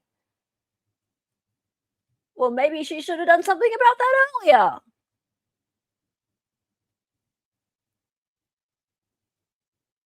Darling, you have to get going? Yeah. Yeah. I'll be in chat though. So let me know if you need anything. Sweet. I know when you start going really quiet that you're going to go to sleep. All right. Bye. Okay. See you. Hey. By the way, who do we have in chat? We got Liz in chat. Classic. Let's keep going. This chick really doesn't like Ashleigh. You can tell. She just doesn't like her. It's the prime suspect. This is like, if you just don't like her and you're clearly just going to bag her out, then, like, why even approve her posts in your damn website anyway? Again, we don't know if that's true or not. But for God's sakes, we don't want to talk about this poor guy when the sheriff says he's not the prime suspect.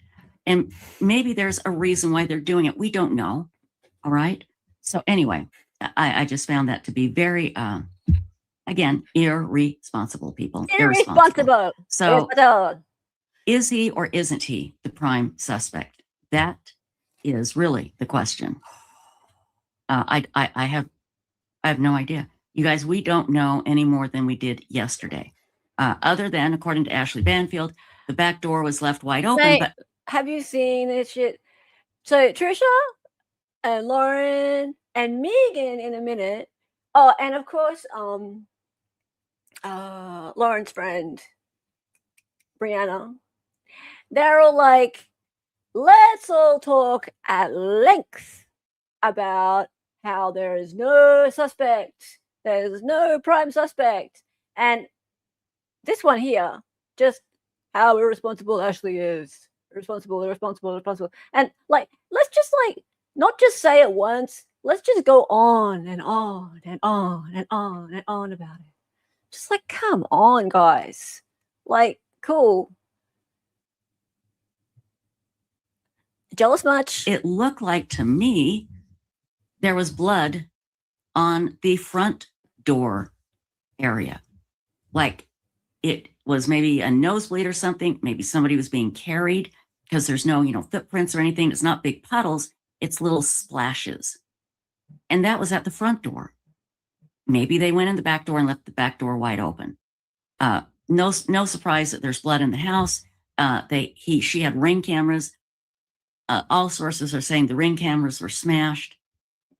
This sounds like absolutely, no question, a targeted kidnapping.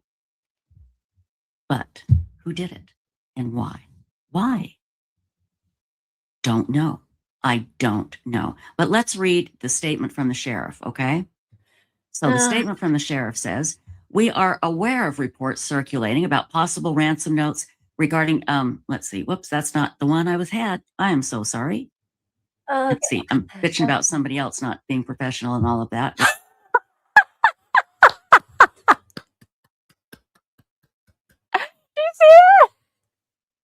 Okay, I don't have my notes, and here I am bitching about someone else not being professional. At least you can admit it, Trisha. At least you can admit it right there. Let's just go back. That was quite good. Beforehand, she admitted she's petty. About possible ransom notes regarding, let's see, whoops, that's not the one I had. I am so sorry. Let's see, I'm bitching about somebody else not being professional and all of that. Well, oops. Here's the one I wanted. At this point, from the sheriff's office, investigators have not identified a suspect or a person of interest in this case. Detectives continue to speak with anyone who may have contact with Mrs. Guthrie. Detectives are working closely with the Guthrie family. While we appreciate the public's concern, the sharing of unverified accusations or false information is irresponsible and does not assist in the investigation. Okay, and let me put this link up here. Sorry, I gotta, well, I'll put the link up in the description, okay? And this is from Twitter, or X. Call it Twitter. Anyway, so the sheriff is, pushing back, saying this guy is not a suspect. Now, again, is it because it's too early to say that and they don't want to spook him? Oh, dear me. Who's speaking out of both sides of their mouth now? Trisha? Hey, Liz, L-I-Z. For $19.99. This is so funny. How is she using ABS content and at the same time talking about of both sides of your mouth? Right? Like she's pissed that Ashleigh said that the guy was prime suspect, but then she's also like speculating that the guy could be a suspect. She can't make her damn mind up. Oh, but he could be. I mean, these things do happen. Like, she still could be right. But it's very irresponsible of Ashleigh Banfield. Very irresponsible. So irresponsible. And also, by the way, John Ramsey this, John Ramsey that, because she's so obsessed with John Ramsey. It's like, woman, make your mind up. And also, I had to delete all these posts on Web Sleuths. I had to delete all these posts on Web Sleuths where no one goes. P.S. I've heard that if you try and become a member on Web Sleuths, you get asked like a bunch of really personal questions. Like really personal. Like Othram kind of questions. Like about yourself and your personal details, your life. Very weird. I ain't going to go and try and join it, but if anyone else wants to try and join it and show me the questions, that would be great. But yeah, someone in my emails left it and tried to join it again, and they were like, I ain't answering all that. So yeah. I don't know. I don't know. I want to see what you guys say.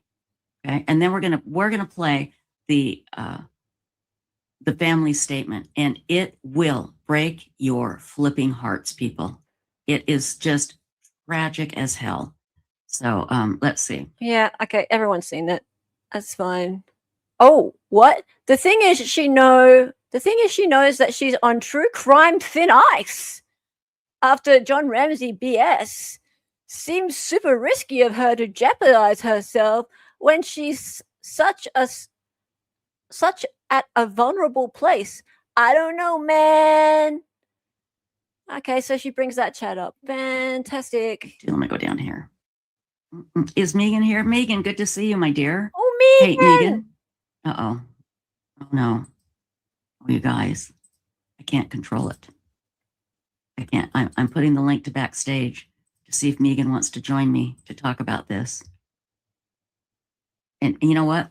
I've given Megan like 2 shows where I've never asked her to come up. I think that's pretty damn decent of me.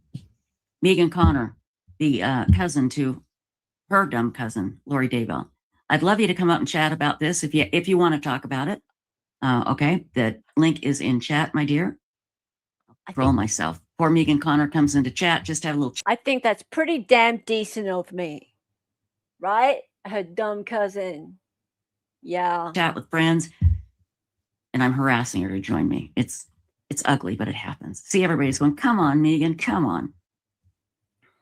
So anyway, she says, I need to eat dinner, but then I can chat. Okay, take your time, just chit chat and gobble it down. You got to, I'll give you a good 6-7 minutes. Pretty damn generous of me. You can thank me later. Okay. Have you all seen this video yet? I got to tell you, trigger warning. It's gonna, oh my God. I saw it in my stomach.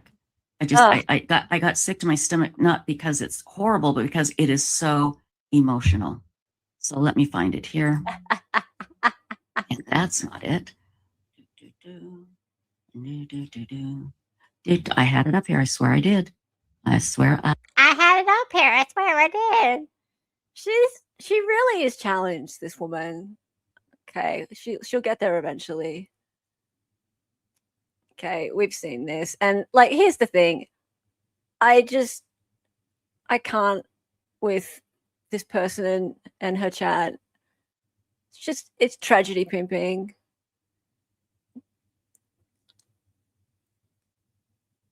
In a minute, she's all going to be, oh, I'm so upset. Moz, I did not see anybody in chat that was a troll, but if there is, just go ahead and just go boom. Oh, Grayson might be there. And I'd like to welcome our new people in chat. Please subscribe to our channel, Web Sleuths YouTube Live. We are not monetized. We do this. We don't get any money. No. If you happen to see an advertisement, it's from YouTube, okay? Occasionally, we will ask you to donate to DNA Solves, and that's to raise money for DNA testing to identify the unidentified. And we'll talk about that a little bit later. Oh, yes. And they make no money at all, right? If you look up Othram, you'll find that they are a for-profit company. Yes, they make a goddamn ton of money. But DNA Solves is a crowdfunding project to supposedly find missing people. So that's a separate arm. But Othram is a for-profit company. And I don't know why they are buying up true crime channels like this. Publicity, I think. But it's because years ago, there was a lot of pushback against these family tree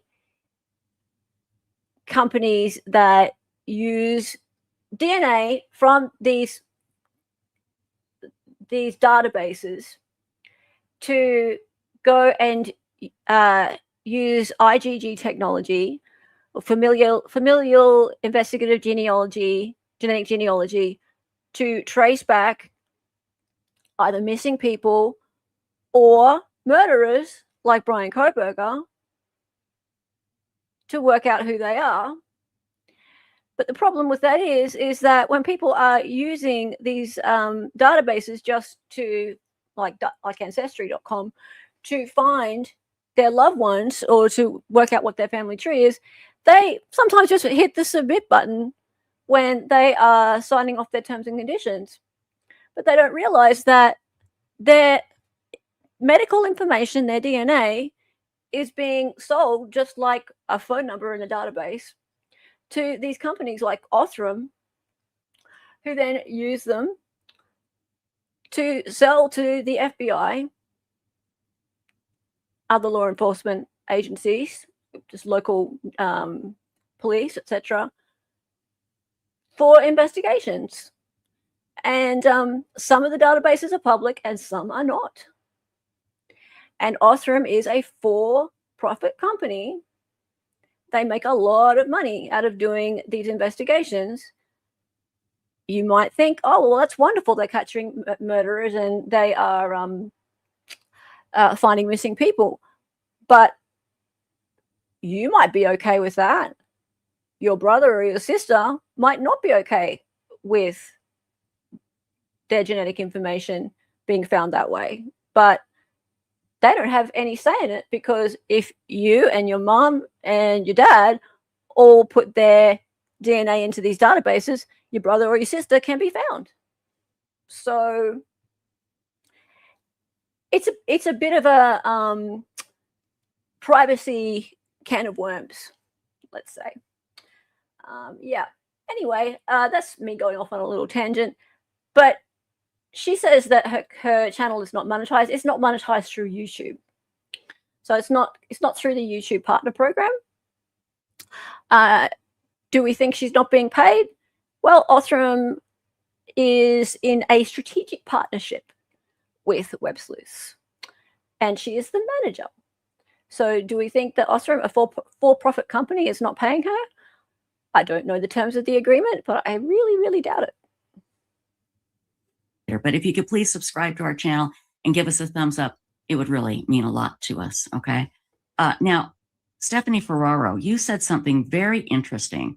Stephanie said that she thinks the FBI coaxed them because it sounds like Silence of the Lambs. Now, remember when the senator was talking to, what's his name, Buffalo Bill, and she was talking about her daughter and trying to humanize her daughter.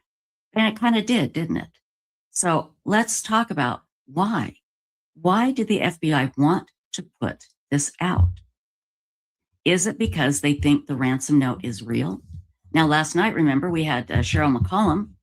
She is an actual crime scene investigator.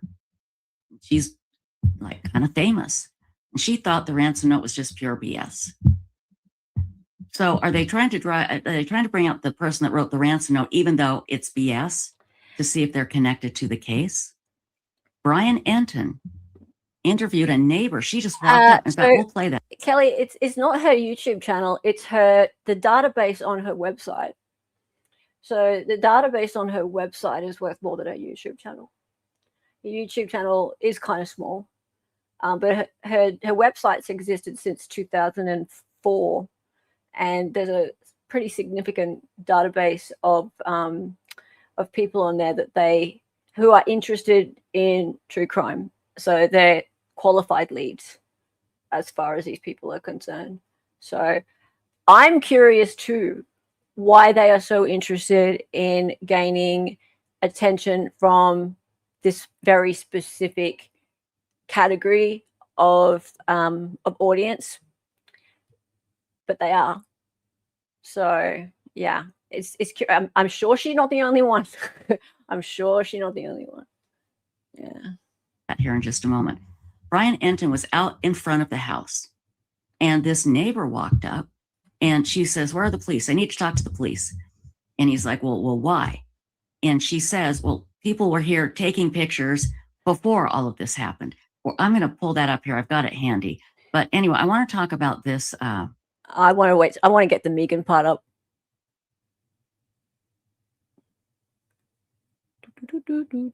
Where's Megan?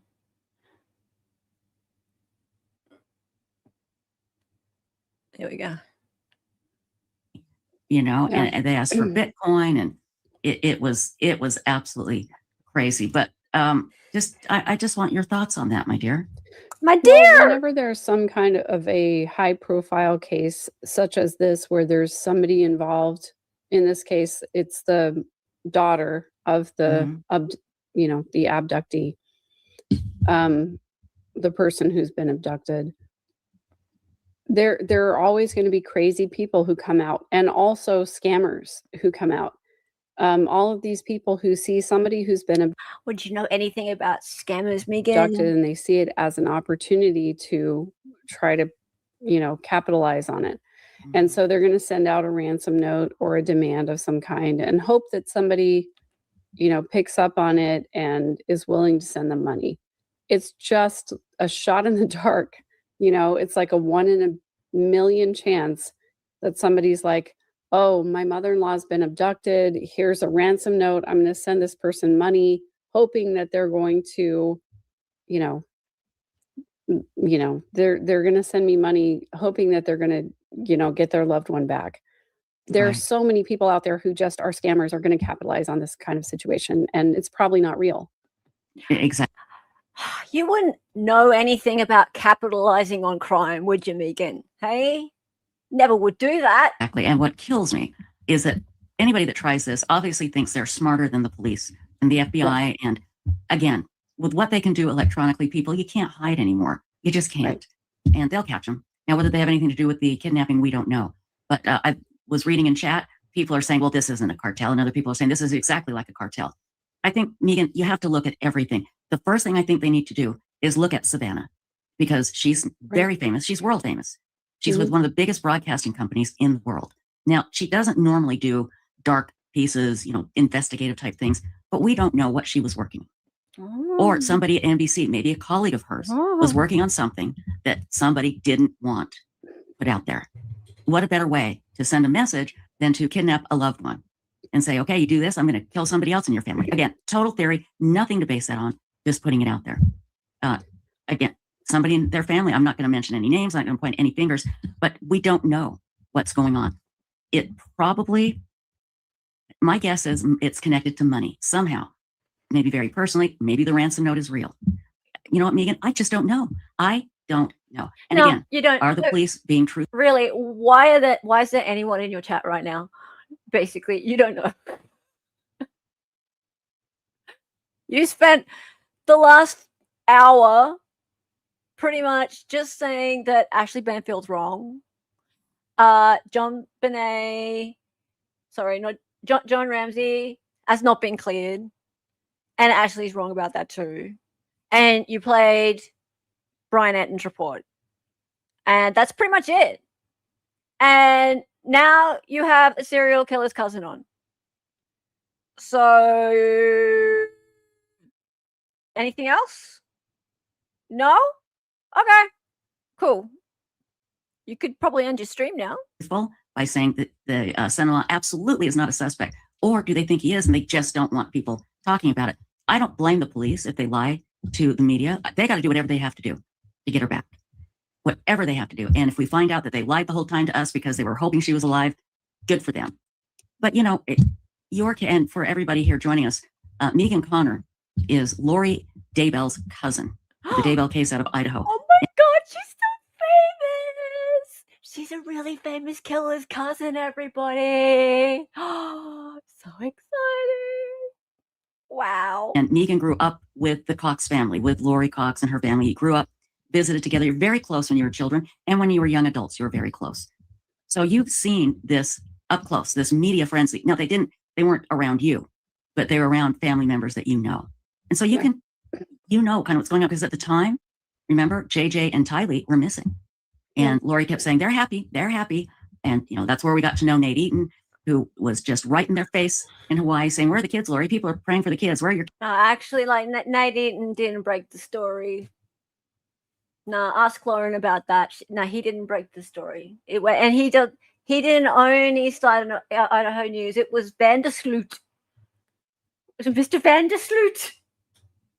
You can ask. There was an anonymous person in the group chats who cleared all that up. Very, very astute person in the group chats who was clearing up all that misinformation, clearing it up. Just so everyone knew that it was not Nate Eaton. No, couldn't have been. Couldn't have been. No, just making sure we get that straight. Kids, Lori, it was great. But so you know what's going on. Now, you didn't know, you knew Tylee because your son, no, I'm sorry, you knew Colby, right? Because your daughter and Colby grew up together. Yes. It was, I'm sure, a shock to you to see your cousin that was kind of like your sister growing up, you know, and all this media, all this frenzy. You went to the Arizona trials. You know what it's like to be in a media frenzy. Now, Savannah. Oh, you see, this is where she was going. This is why this is relevant. She knows what it's like to be in a media frenzy, you see. Megan knows what this is all about. Right? This is so relevant. We need to know Megan's experience. So, like this whole Nancy Guthrie going missing thing, we need Megan on the case. She remembers exactly what it was like. This is the person that we've been missing all along. Your expertise, Megan. Come on. Give it. Give it.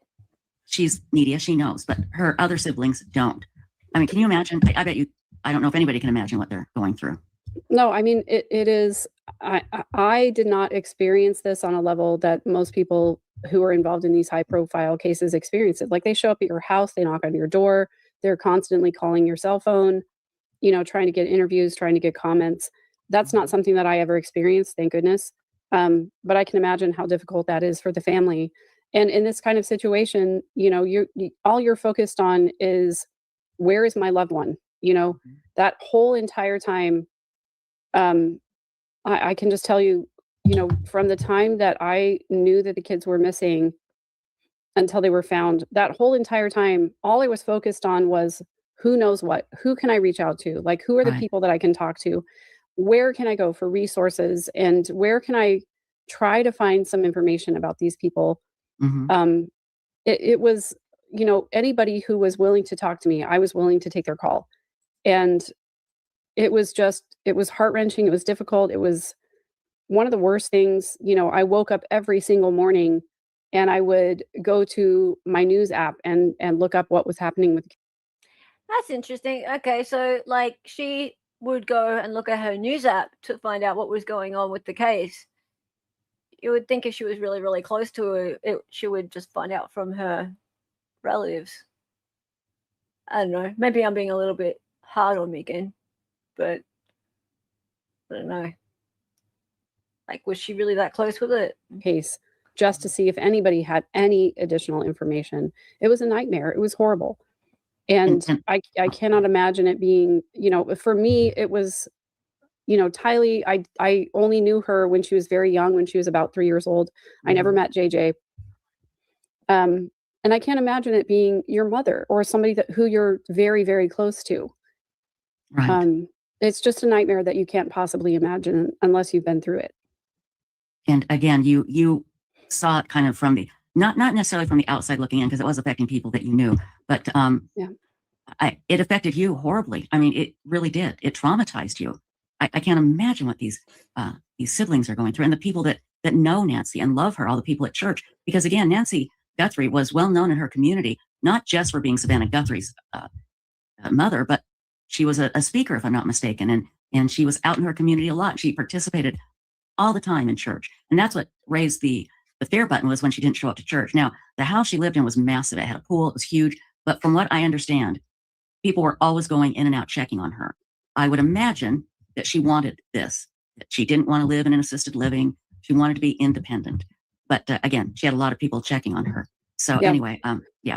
And the hard part too is that, you know, law enforcement does not reveal to the public everything that they know.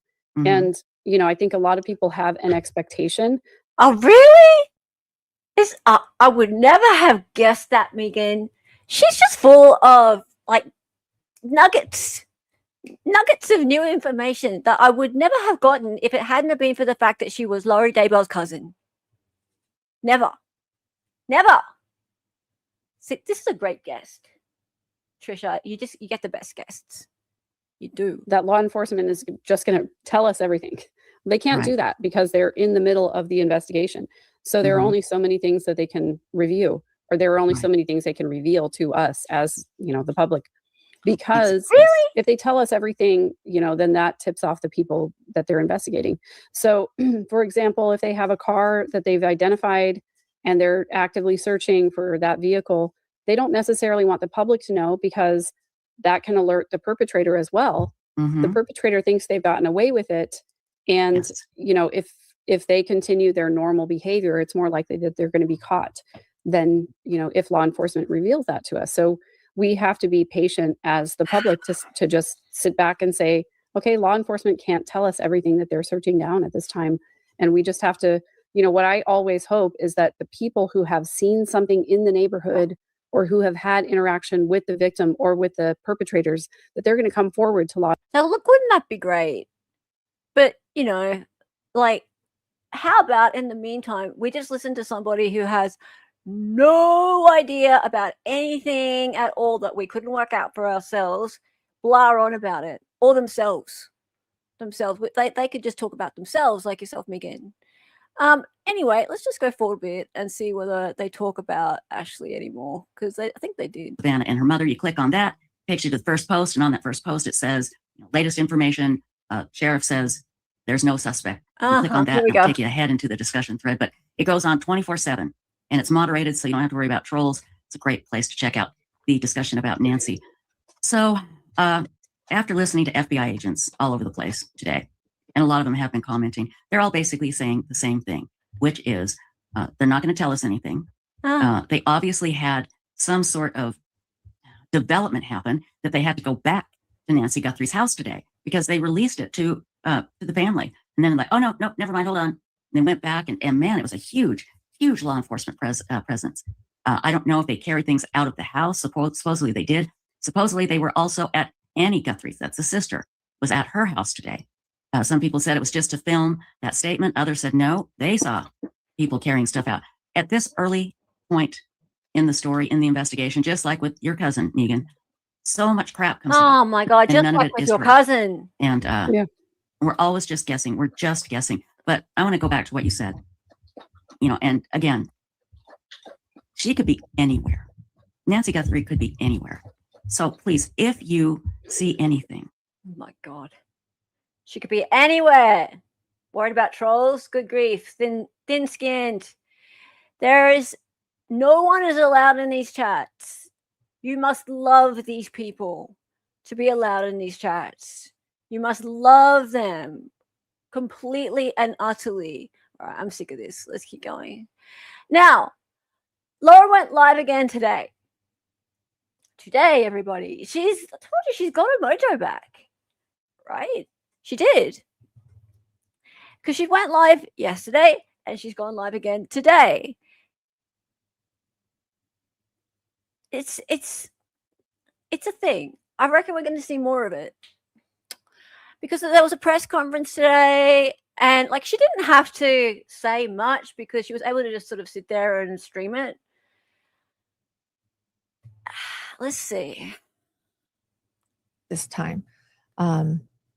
But he was indeed the last person to see Nancy Guthrie and allegedly dropped her off at her home Saturday night. And as we've mentioned, yes, investigators were seen again at Nancy and Annie's home last night, yesterday afternoon. Once again, it became and the Nancy Guthrie's home became a crime scene once again. This does seem a little messy. Troublemaker Baker says, yeah, it does, but of course, okay, so this does seem a little messy. Troublemaker Baker, yeah, gotta love Troublemaker Baker. What she's referring to there, I want to put words in her mouth, but chat and Troublemaker Baker are talking about the fact that there's been things that are being walked back, right? So, And again, this is a sort of underhanded shot at Ashleigh and other reporters, but I think mainly Ashleigh, that there was a suspect and now there's not. There are also smashed cameras being reported, and there's not. They were just taken away. So supposedly smashed cameras, and they're taken away. There are a few other points that are not, that have been revised. Oh, one of them was that earlier in the week, it was said that it took a while for 911 to be called. So she went missing, or it was first reported that she went missing sort of about 11 a.m. or so on the Sunday morning, and 911 wasn't called for about sort of 40 or 50 minutes, but actually it was not long. It was like 6 or 7 minutes. Not smash mouth, smash cameras. Yeah. So here, this part here, I went to this part here because this is Lauren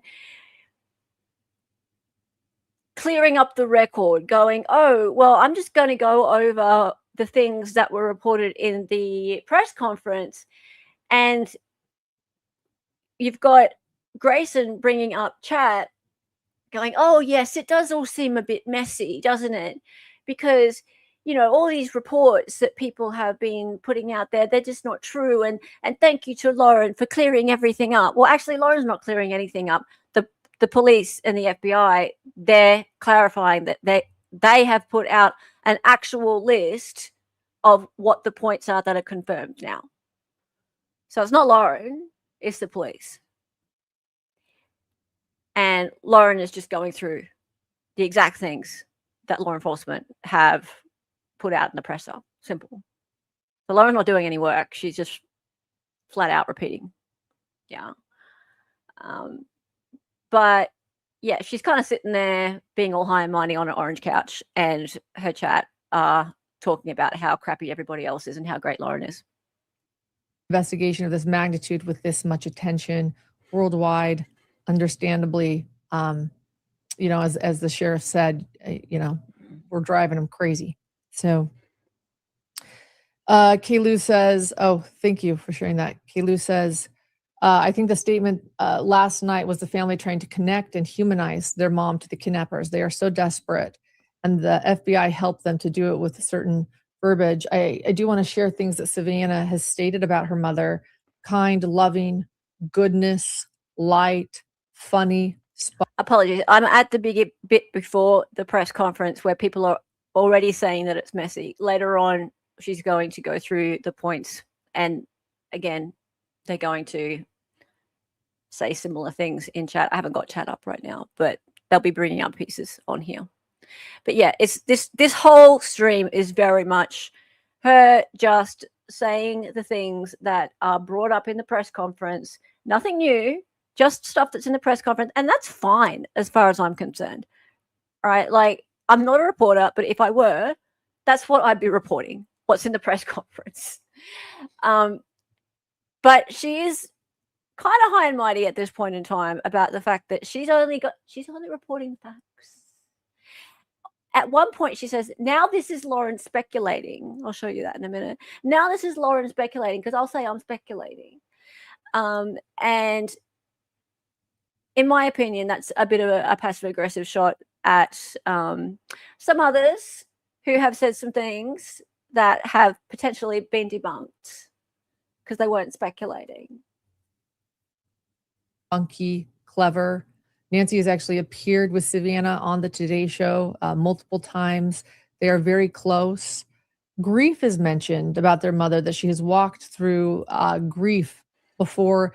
And to remind everyone a little bit of the Guthrie family background, Savannah Guthrie was just 16 years old when her dad suddenly died of a heart attack at work in Mexico on a site. He was in the mining industry, engineer, and Nancy Guthrie, was just 46 years old when her husband suddenly died. He was 49 years old, leaving her with 3 children. Savannah was the youngest, and Annie was 2 years older than Savannah. And then there was Cameron, who was the oldest. And she never did remarry. And this family, by all accounts, has remained very close. They had no subscription, and therefore it would rewrite itself.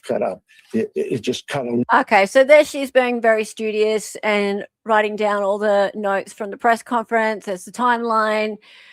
I'm sure you guys have seen all this stuff. It's all very clear, easy for her to go back over it for her viewers afterwards, but you really don't need to. If you watch the press conference, you don't need someone like Lauren to help you out. It's all spelled out for you. Oops. Members from our cellular analysis. Hang on, I'll get to the end. So she live streams all this, gets a lot of views. All things with the ransom. And then we'll get to the part at the end where she is. Media did make a demand for 5 p.m. today. In the ransom note. Go. And they mentioned a few other things in that ransom note. They reiterated that there is no suspect nor person of interest, let alone a prime suspect. You're back onto the suspect thing again.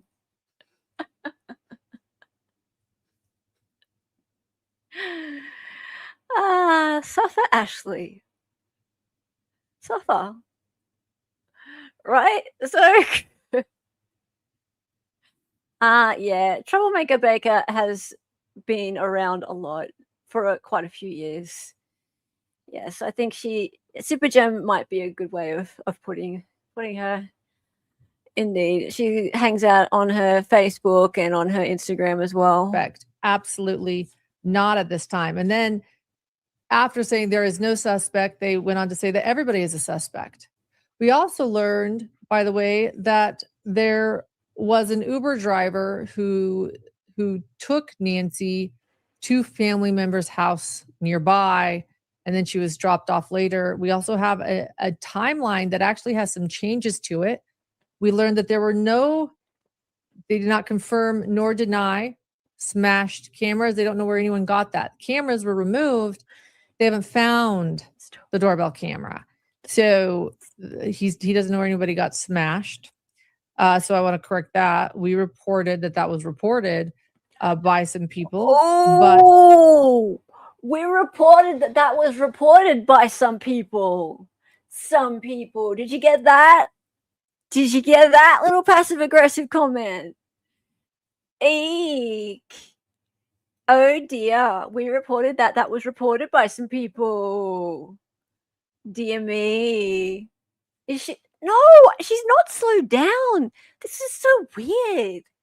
What is going on with her voice? Yeah. Only thing smashed is you, Lauren. Right? Troublemaker Baker likes to also hang on bedposts. If you know, you know. I've had a look at her Instagram account. It's a bit scary. I am going to speed her up because this is so difficult to watch her. Dear. No smash cameras. In fact, they don't know where the cameras are. They were removed. We also learned that the blood on the front porch, blood spatter that we saw there after the house was released is indeed Nancy's. And let me read to you this timeline and some things that changed in the timeline. So we know that at 5:23 p.m., Nancy travels to a local family's home. We learned that was in an Uber, that she occasionally took Ubers. They said that they have talked to the Uber driver. They did not say that they cleared the Uber driver. They did not say that the Uber driver had or did not. See, Chuck Anderson's granddaughter, if she's reporting falsehoods, that's because she's reporting what other people are reporting. So that's other people's fault. That's very irresponsible of them. Yes, they should be apologizing. Yes. Because she's just sitting there on an orange couch. I have information, but they're speaking to that Uber driver. And then at 9:48 p.m., family drops Nancy off at home and the garage door opens. In other words, she went through the garage, I'm assuming. And at 9:50 p.m., the garage door closes. So Nancy is back at home. Sounds, like maybe family, I don't know, took her in perhaps or did not. We don't know. They're now not saying or confirming who the family member is that drove Nancy home. There had been speculation on what family member that is, but now they will not say. Then on February 1st, 2026, the doorbell camera disconnects at 1:47 p.m. That's interesting. Doorbell camera, meaning the front door. I'm going to be honest. This is Lauren speculating. Okay. Lauren speculating. Lauren because they did not say this, speculating. and they're not saying what door they use. And they are also now saying who said forced entry. I didn't say forced entry. They would not deny or confirm forced entry. So they're not saying that there wasn't forced entry. But the sheriff is making it very clear. I didn't say forced entry. Well, Lauren's speculating, everybody, because only responsible reporters say when they're speculating. Other people didn't say speculating. See what she's doing? You see it? Like, this is so passive aggressive. This is so passive aggressive. I would give anything to see her text messages right now. She would be saying the meanest things about Ashleigh and Brian. Probably Brianna as well. Just everybody. She'd be saying the meanest things. No one's getting anywhere near her text messages ever again, though. Like, we are only going to report facts, and we are going to say when we are speculating, and the chat is going to be right behind us, and the chat for sure is just like, oh, thank you so much for only reporting the facts. It's so irresponsible of those other reporters who are giving us false information. It's so irresponsible. Our hearts go out to the Guthries. Yeah, right. So this is me speculating. I'm now wondering if at one, if they removed the doorbell camera and that perhaps Nancy let them in or opened the door and there was a struggle at the front door because the blood that we know now belongs to Nancy was found on the front porch, but not the steps beyond. And when a reporter asked at the last press conference if they wonder if Nancy was carried over the threshold because the blood stops, sheriff said, I never said anything about the front door. And there has been reports that have not been confirmed nor denied that the back door was left open. So did they go out the back door? I don't know. Speculation. We're all talking, discussing.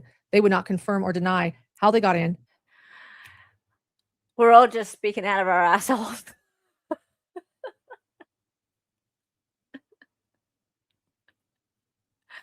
Sorry, but it had to be said. Or how they left. But now I am wondering if there was a struggle at the front door. We do not know. Lauren's speculation, do not know. Lauren's speculation. And then at 2:12 a.m., software detects person on camera. There is no video available and there is no subscription. So the camera was removed. They say the idea that it was smashed is a rumor, and they state that I don't think it's too much of a rumor that you're smashed. They have not been able to locate the camera. So there's no video available and no subscription. But at 2:12 a.m., software detects person on camera. Could it have been an animal? The sheriff said maybe, but the software detects person, 2:12. At 2:28 a.m., the pacemaker app shows disconnect from the phone. So also that's interesting. We had heard that it was an Apple Watch, and an Apple Watch is discussed in the press conference, but they're actually stating here on the timeline that was up on screen that pacemaker app disconnects from phone. They don't mention the watch. At 11:56 a.m., family checks on Nancy. At 12:03 p.m., 911 call to PCSD. Now, and that's the sheriff's department. That's interesting. That's a change of timeline. It had been previously reported that the family searched for about an hour, right? And I was speculating, did they find the home in disarray or not? Because they allegedly looked for an hour, but now that's not true. At 11:50, it's now. That's not true. It's not true. 6 a.m. because she was supposed to go to church around 11. We heard that the family's notified, and that's a lie. At 11:56 a.m., they're checking on Nancy. Only 7 minutes later do they call 911. So that hour was wrong. I want to correct that. That they did not look for an hour before calling 911 according to this new timeline. 11:56 they check on Nancy. 12:03 p.m. they make the call to 911. That's 7 minutes. Makes me wonder what they found now, right? They did not wait to call 911. 7 minutes between checking on her and calling 911. I want to clarify that. That was an important part of the timeline. I think is really important. At 12:15 p.m. patrol arrives and the investigation quickly starts. There's now a $50,000 reward of not just for the return of Nancy, but for an arrest for anyone that can help. So a tip that leads to the arrest, a $50,000 reward. That's a lot higher than it had been at $2,500. So $50,000 now reward for any tip leading to an arrest of somebody or to Nancy, either or here. There has been one person arrested as of this morning for a fake ransom. A fake ransom. Somebody was arrested, but they made it very clear this is not the ransom note that was sent to the media. There were 3 media outlets that received a ransom note that we learned it was all the same. TMZ, KOLD, and another local affiliate. But one person has now been arrested for a fake ransom. It's funny you say that, Senator. Senator says, hey, I've been hit with something to start. I've got to take that coverage part. Mate, I'm not covering the story at all. I'm just covering everyone's doing it. So thank you. Yeah, to be completely clear at that point about this, if you want to watch, keep up with the Nancy Guthrie story, go and watch the press conference. It's the channel. I am covering, everyone covering it badly. Mainly her. And Trisha. But everybody else too. Good thanks. Oh. No audio?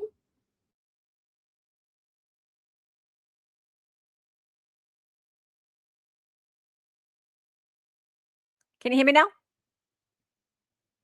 Can you hear me now? That better?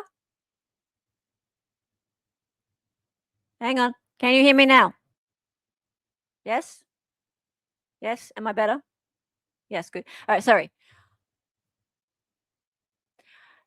I think that's that problem. No, it's okay. I'm back. It's all right. You can go now. Go back to bed.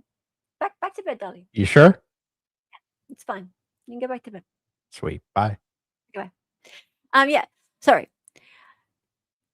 I was saying, Shannon Marie says, hey, Hella, I've been here listening from the start and got to say great coverage. Yes.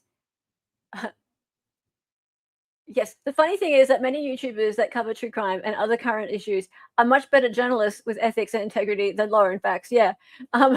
Yeah. I was just saying before that went off, I ain't covering the case at all. Really. And I think that if you want to know about the case, you should just watch the damn press conference, because all the facts that are available, actual real facts, are in the press conference. And it's available for anyone to watch. One thing that Lauren has been honest about is she's just speculating, which is what most people are doing. But yeah, here, I'm just covering people covering it badly. And mainly her. Lol, sheesh. Hey, how are you, Kresha? Wrong. They said there's a reward if it leads to an arrest and conviction. I thought it odd, so that's why it stuck with me, just popping in my favorite with my favorite people. Oh, that's so sweet of you. Hello. Yeah. I don't know what happened a minute ago, but I lost my camera and my audio. I think the cats are screwing around. And that is separate from the ransom note that the media received, and we will have more information later today. There has been no communication from those allegedly holding Nancy after the ransom went to the media. We know that. So there's been no further communication, which is unusual for a kidnapping. They state that usually there's additional communication with those that are holding someone for ransom, and there's been no communication. No confirmation of the smashed cameras or forced entry, as I mentioned. The doorbell camera is not in law enforcement possession. There was no subscription either. There is no video. The seems person may have been in the home for 40 to 45 minutes at 2:12. Again, the software detects a person on camera, but no video, no subscription. But again, mentioned maybe it was an animal. They don't know. Could have been Grayson.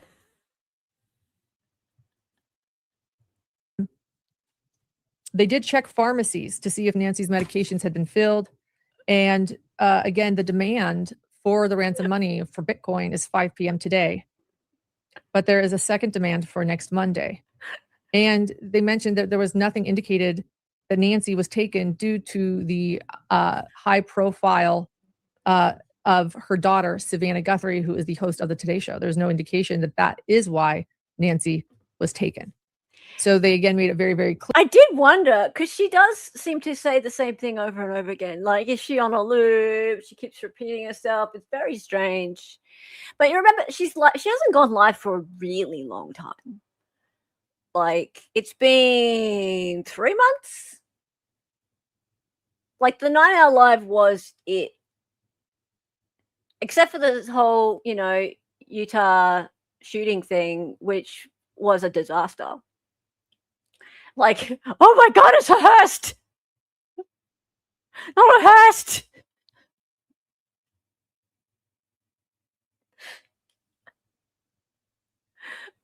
We need to watch that again. The Hearst.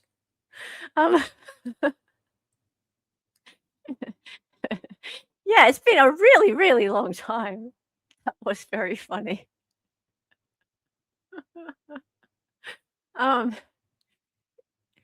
Yeah, she's live. She's just watched a press conference. She can't remember how to take notes. In fact, she probably was coloring in whilst the press conference was on, and she's trying to make shit up on the fly. And chat's happening, and it's all just too much. It's just all too much. And she's worried. She's worried, guys, that some stalker is going to come into chat and put some eyeballs in there. She's probably feeling really threatened. Like, totally threatened. That could happen anytime. Clear that there is no person of interest and that there is no suspect, let alone a prime suspect. At the same time, the sheriff said this might be cliche, but at this time, everyone is a suspect, and no one's really even been cleared. And again, they admitted, they said that they've even talked to an Uber driver who dropped Nancy off at family Sunday around in the 5 o'clock hour. They did not say they cleared that Uber driver. They did not say that Uber driver is even a person of interest, though, but then stated the sheriff stated everyone is a suspect. They want to make it very clear that the family is ready to talk, and brought up concerns about AI again, that there has been no proof of life whatsoever since the kidnapping. And they would like to know somehow or another that Nancy is indeed alive and that they have her and that they're ready, and the family is ready and willing to talk to bring Nancy home. And they also mentioned, somebody asked whether experts helped the family, the siblings, talk to those that have allegedly kidnapped Nancy. And they said, well, they do have experts on hand that are experts in ransom negotiation. It's ultimately up to the family what they choose to say or not say. So that's all we know. The search and rescue helped with the first few hours of the search. Ashley Holden, a reporter in Arizona, actually asked about the AI videos and whether or not AI, can make videos, and how do they prove that is the question, right? And a lot of people in chat were asking that. How do you even prove what is real or what is not? Oh, okay. How do you even prove what's real and what's not? You know what? I think the only way to find out would really be if I know the FBI managed to jump in.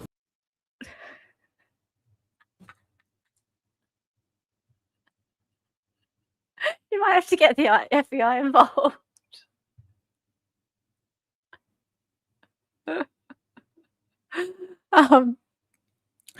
Thanks, Liz, for the $1.99. You want me to check my messages? Okay, checking them now. Thank you. I'm gonna get so many hate messages because so many hate comments because you're laughing and giggling about the Nancy Guthrie case.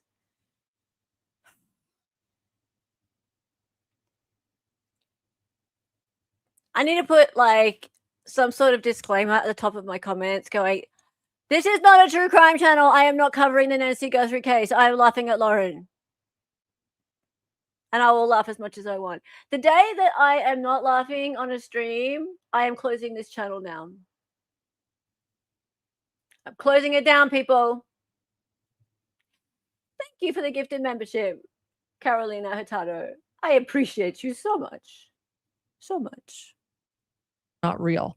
And then we learned the sheriff that many of you have opinions on. I think he's doing an excellent job myself. You know, I can't imagine the difficulty in covering this. He said this is very chaotic. He asked everyone to be patient. And he mentioned also, by the way, that there was Arizona Department of Public Safety. They lost 2 of their own last night in a helicopter crash. And many people mentioned the line going through his badge, which means that the gray stripe, that they have lost colleagues. Very sad. Sheriff said that they just want mom back and that we believe that she is still out there and that he has been speaking to the family. And when he referred to that, he had emotion in his voice. He got to that podium with a lot of emotion.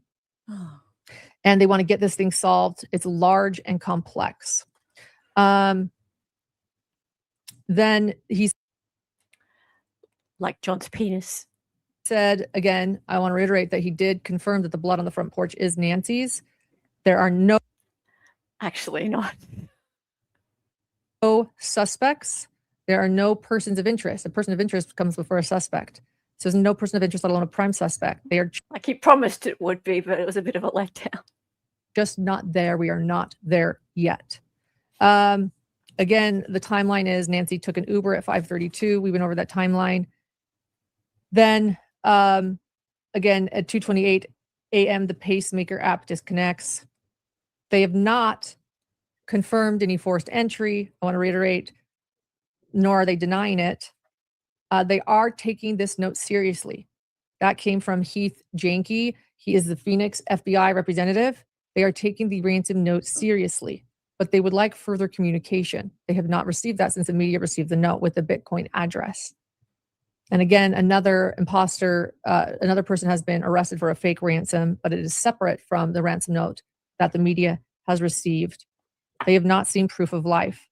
So the 2 things that the ransom note mentions, I actually was surprised that they gave us details of what the ransom note mentions that was sent to the media.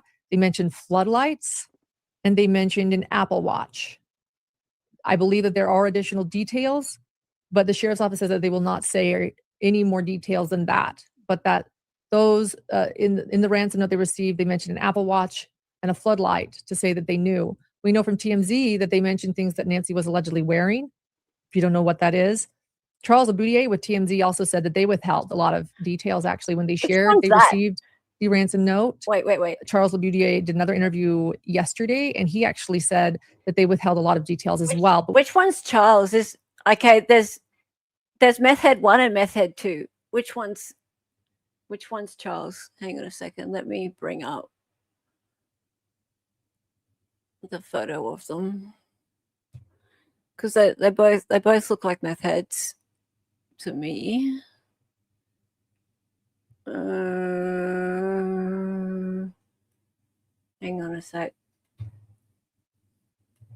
Is this the skinny white one or the skinny black one? One with the dreads? No, TMZ. Charles.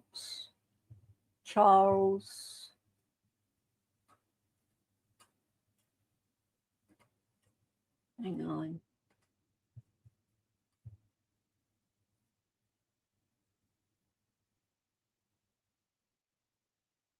Oh, hang on. We'll just keep going for now. I'll find a photo of him. We do know from TMZ that they mentioned something Nancy may have been wearing and things from her house. Today we learned that in the ransom note, something about an Apple Watch was mentioned and floodlights, but they will not say more. And again, timeline is 5 p.m. today that they want money. They are taking it seriously. They reiterate that they have not ruled out anyone. But they have no persons of interest. There's DNA continuing to be tested, and they have not located, again, the camera. If anybody has information, they are to call 1-800-CALL-FBI. They are taking every tip. Not only are they taking every tip, they are offering now a $50,000 reward for anyone with information, even leave. So, yeah, which one's Charles?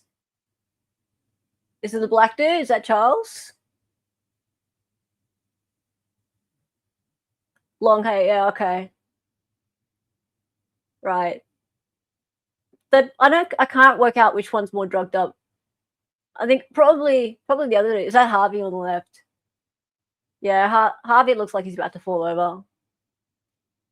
They look very dehydrated. Pretty sure, like, yeah, one of them's coming down from something.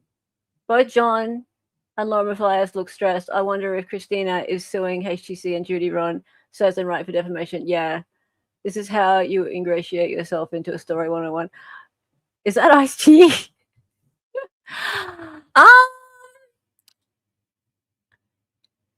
Guys, oh, that is quite a look, isn't it?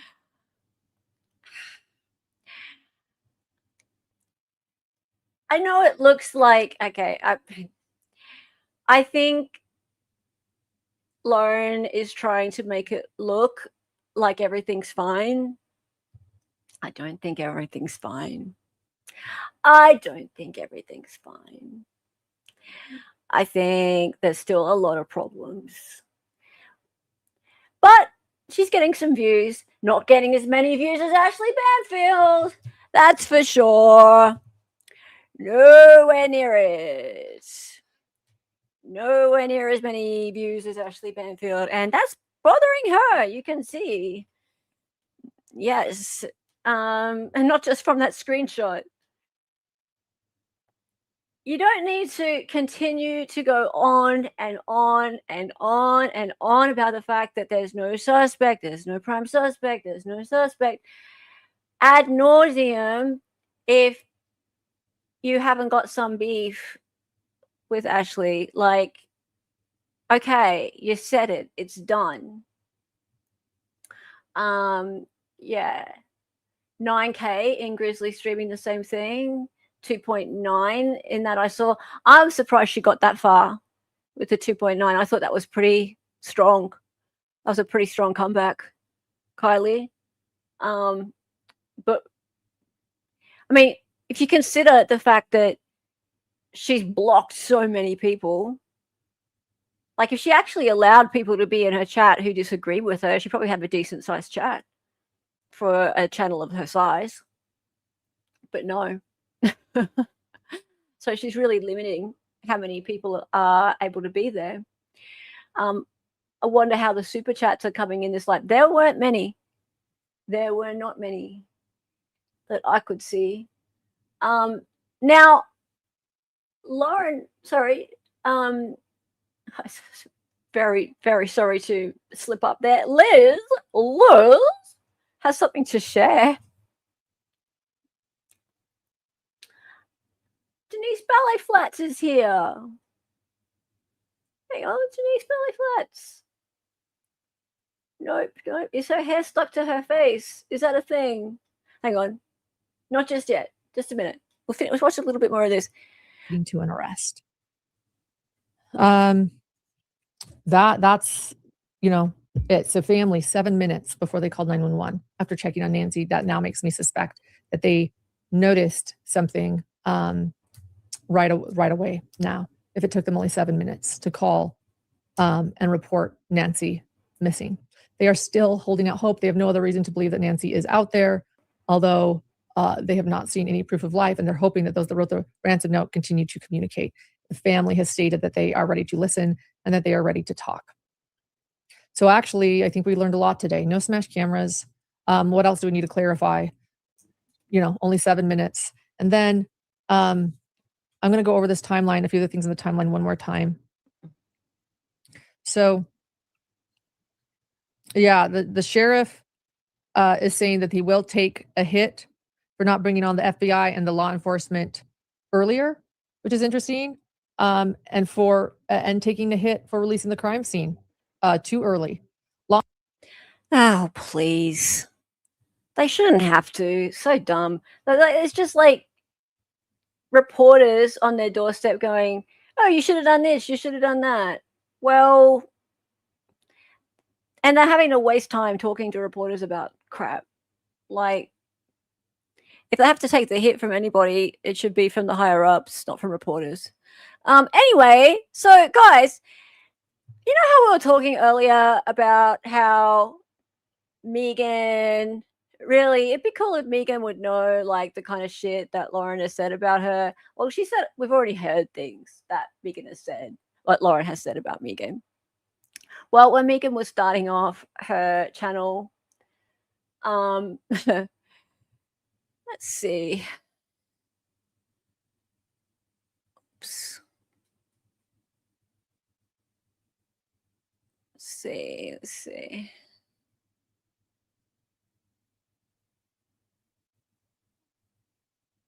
So hard to change screens on this thing.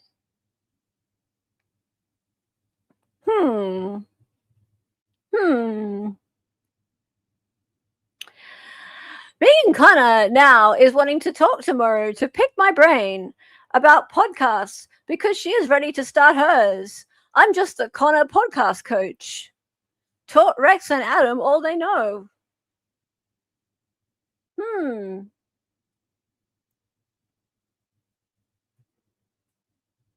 Podcaster by day, podcast coach for victims by night, or co-victims, those affected by crime. Really? Really? There you go.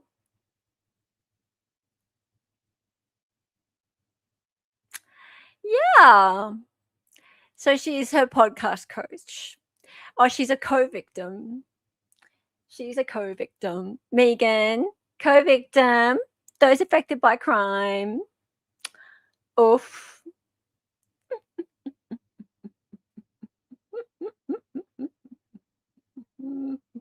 She's all kinds of nice.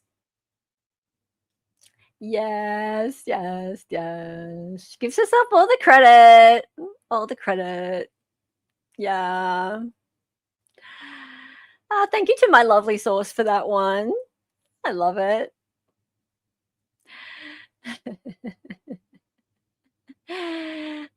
Jackass. Jackass. I've definitely had my jackass moments. It's fair.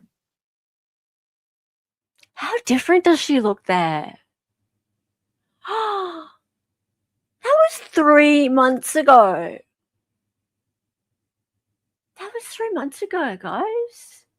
What have I said in a text message? You know, it's like doubt. Like what could be said in a private text message? How wild is that?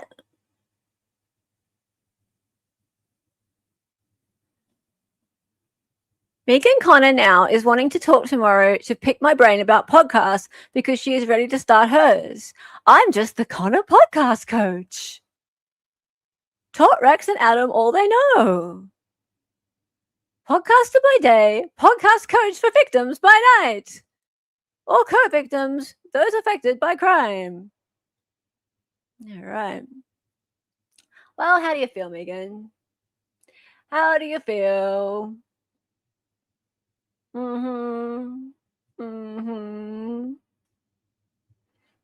Just for FYI, I'm legally blind. I dress nicely and decorate well. What would the whole world do without Lauren? I know, like, no crimes would ever get solved. No juries would ever come to the right decision. Ever. Yeah. The fuck is a co-victim?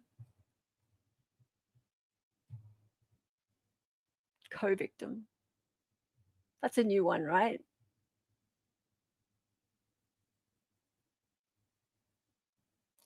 So sure. Yeah, Dali's very heartbroken about the whole Grey Bay thing. I'm sorry, Dali. Like, Can someone please reach out to Grey Bay and get her to unblock Dali, please?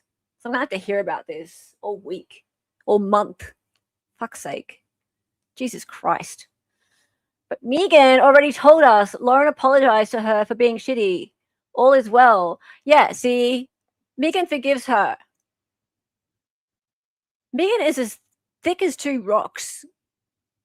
Seriously, like that woman is insufferable. I've tried to watch her response video things. I can't.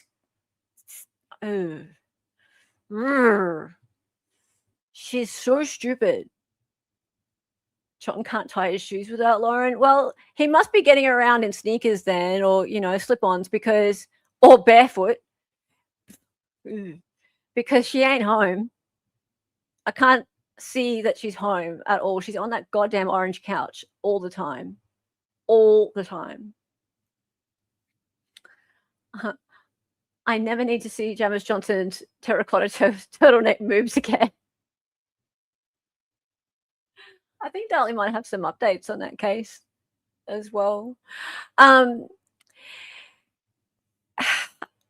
all seriousness, I really hope there's some actual news on the Nancy Guthrie case very soon.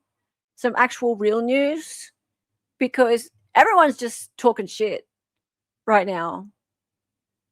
It is a complete piss fest. It is. People are making a lot of money talking crap about this. There's no need for it.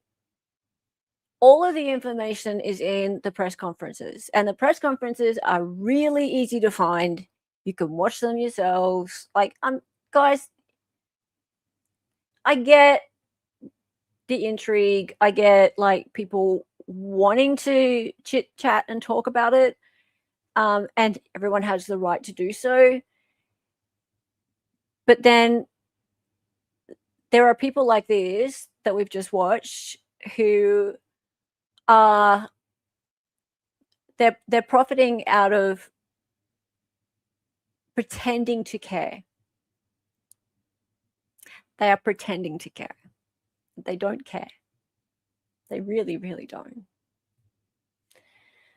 So I fear that the next news we get about this case won't be good. This is really sad. I unfortunately agree with you on that.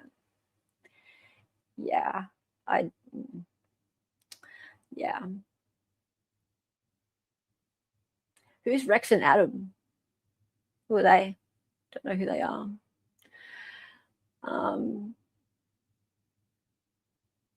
Oh, okay, sorry. Rex and Adam as in Connor. Sorry. I was thinking the Guthrie case.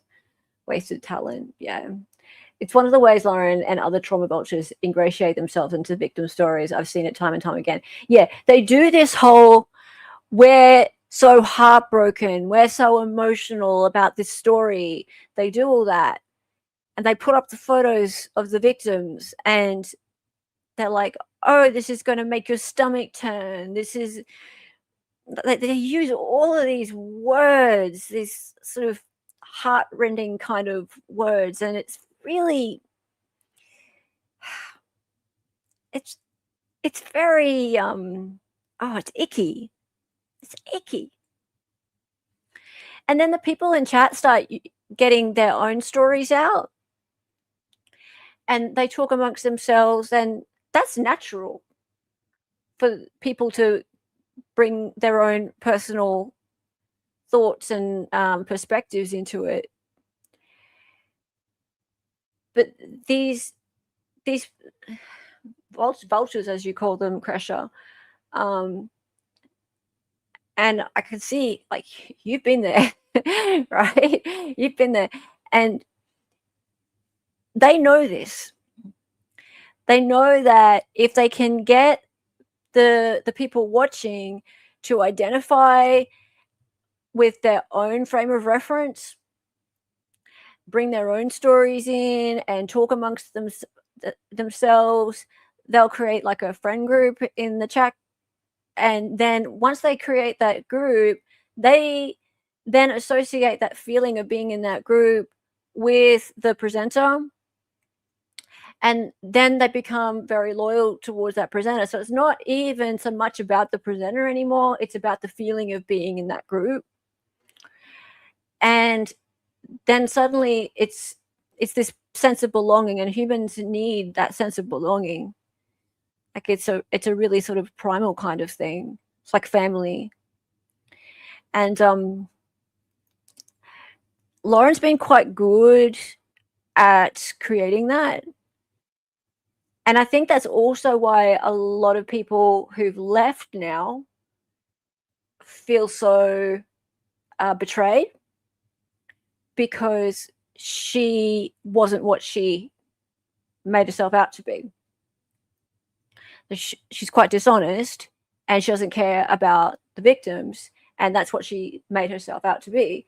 And so the people who were in that chat and did sort of bare their souls and talk about their own perspectives and the things that they've been through with one another, they feel betrayed because the person who was leading that group turned out to be a charlatan. And yeah, they're angry. But this is what happens. She didn't need to pay any attention really to those people. Or guys, a lot of you will be here. She didn't need to really pay attention to them that much, or to you guys that much. Like, all she had to do was create an environment for you all to be there and to talk to one another. And that was like, it was like a room. It was like a home. And when she betrayed your trust, it then became very hurtful. But there are still, but the people that are in there, like the people, like the gems, the guys that are still left, it's they can't look away. Their friends are still there, and they've invested too much. Like, it's so emotional. She's created this emotional space, and they don't care. They're like, no, I've invested too much of my personal self into this to look away.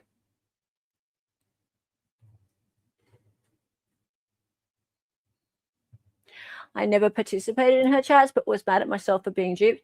Then I was mad at what they're doing. Yeah. See, I think maybe not participating in their chats might be a reason why it's a little bit easier for you to walk away. Yeah. Hey, Carolina, thank you for pointing that out to us all again. Yeah. I've seen hidden gems come up to Lauren at trials, and she acts like she's too good for them. Of course, because she never really, like, that they think that she cares about them, but she doesn't even, she's not really aware of their existence. She doesn't really need to be, because the chat is kind of self-sustaining, and it kind of needs to be, in order for a channel to be big enough like that. It needs to be self-sustaining. The creator shouldn't have to be able have a relationship one-on-one with every person for it to sustain. The community needs to be able to sustain itself. However, in order for that to continue, the creator does need to be authentic. That's important. Creator needs to stay authentic, and she didn't. She betrayed everyone's trust, and the people who were left, they decided to turn a blind eye to that.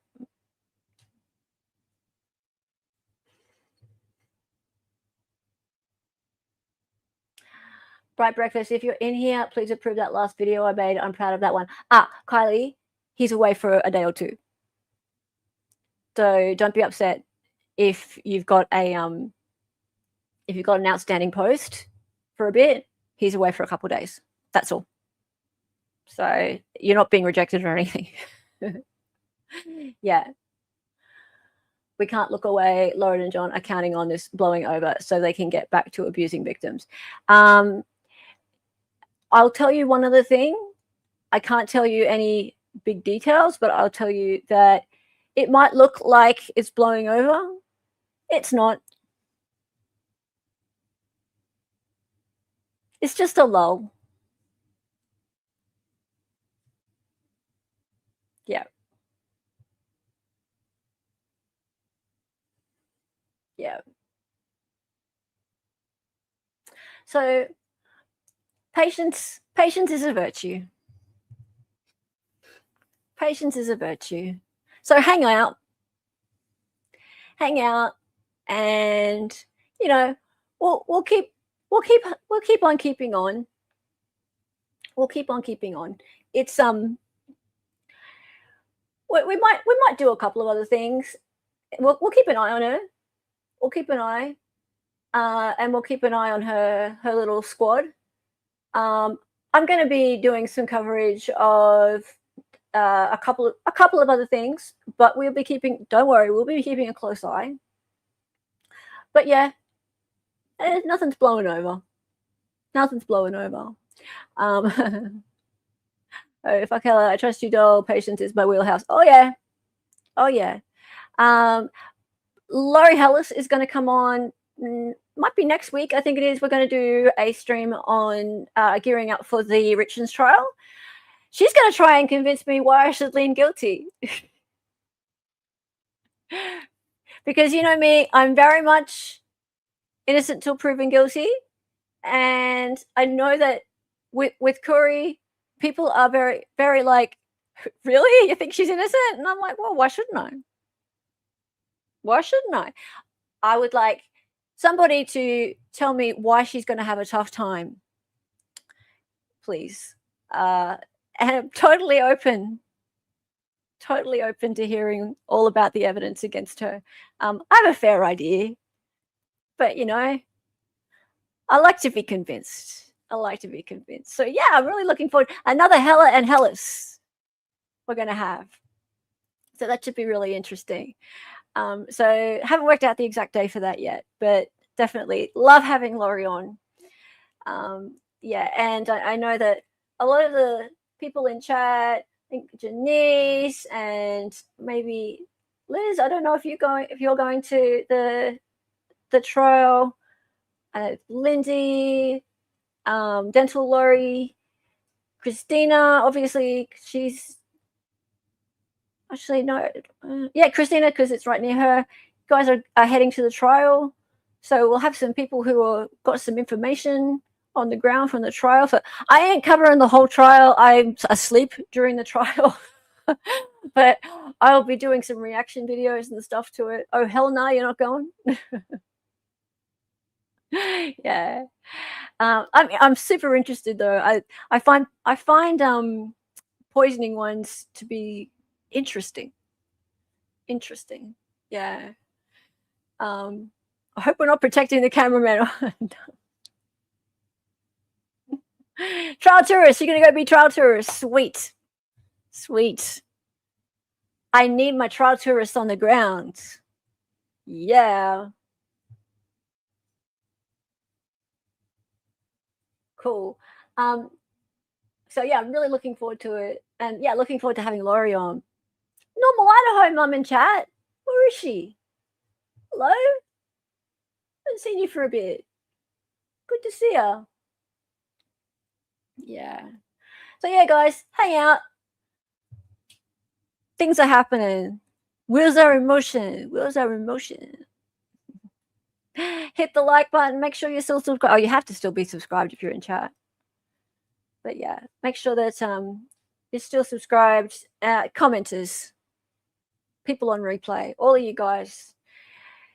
Truth seekers. Thank you all, everybody. I appreciate you all. Really great to have the best trial tourists in chat. Absolutely. All right, guys. I'm going to hang it up for the night or the day. And I'll probably see you tomorrow. It depends. Depends what's going on. But I always say that, don't I? I always say that. All right. Smash the like. And it's time for the song. Her name was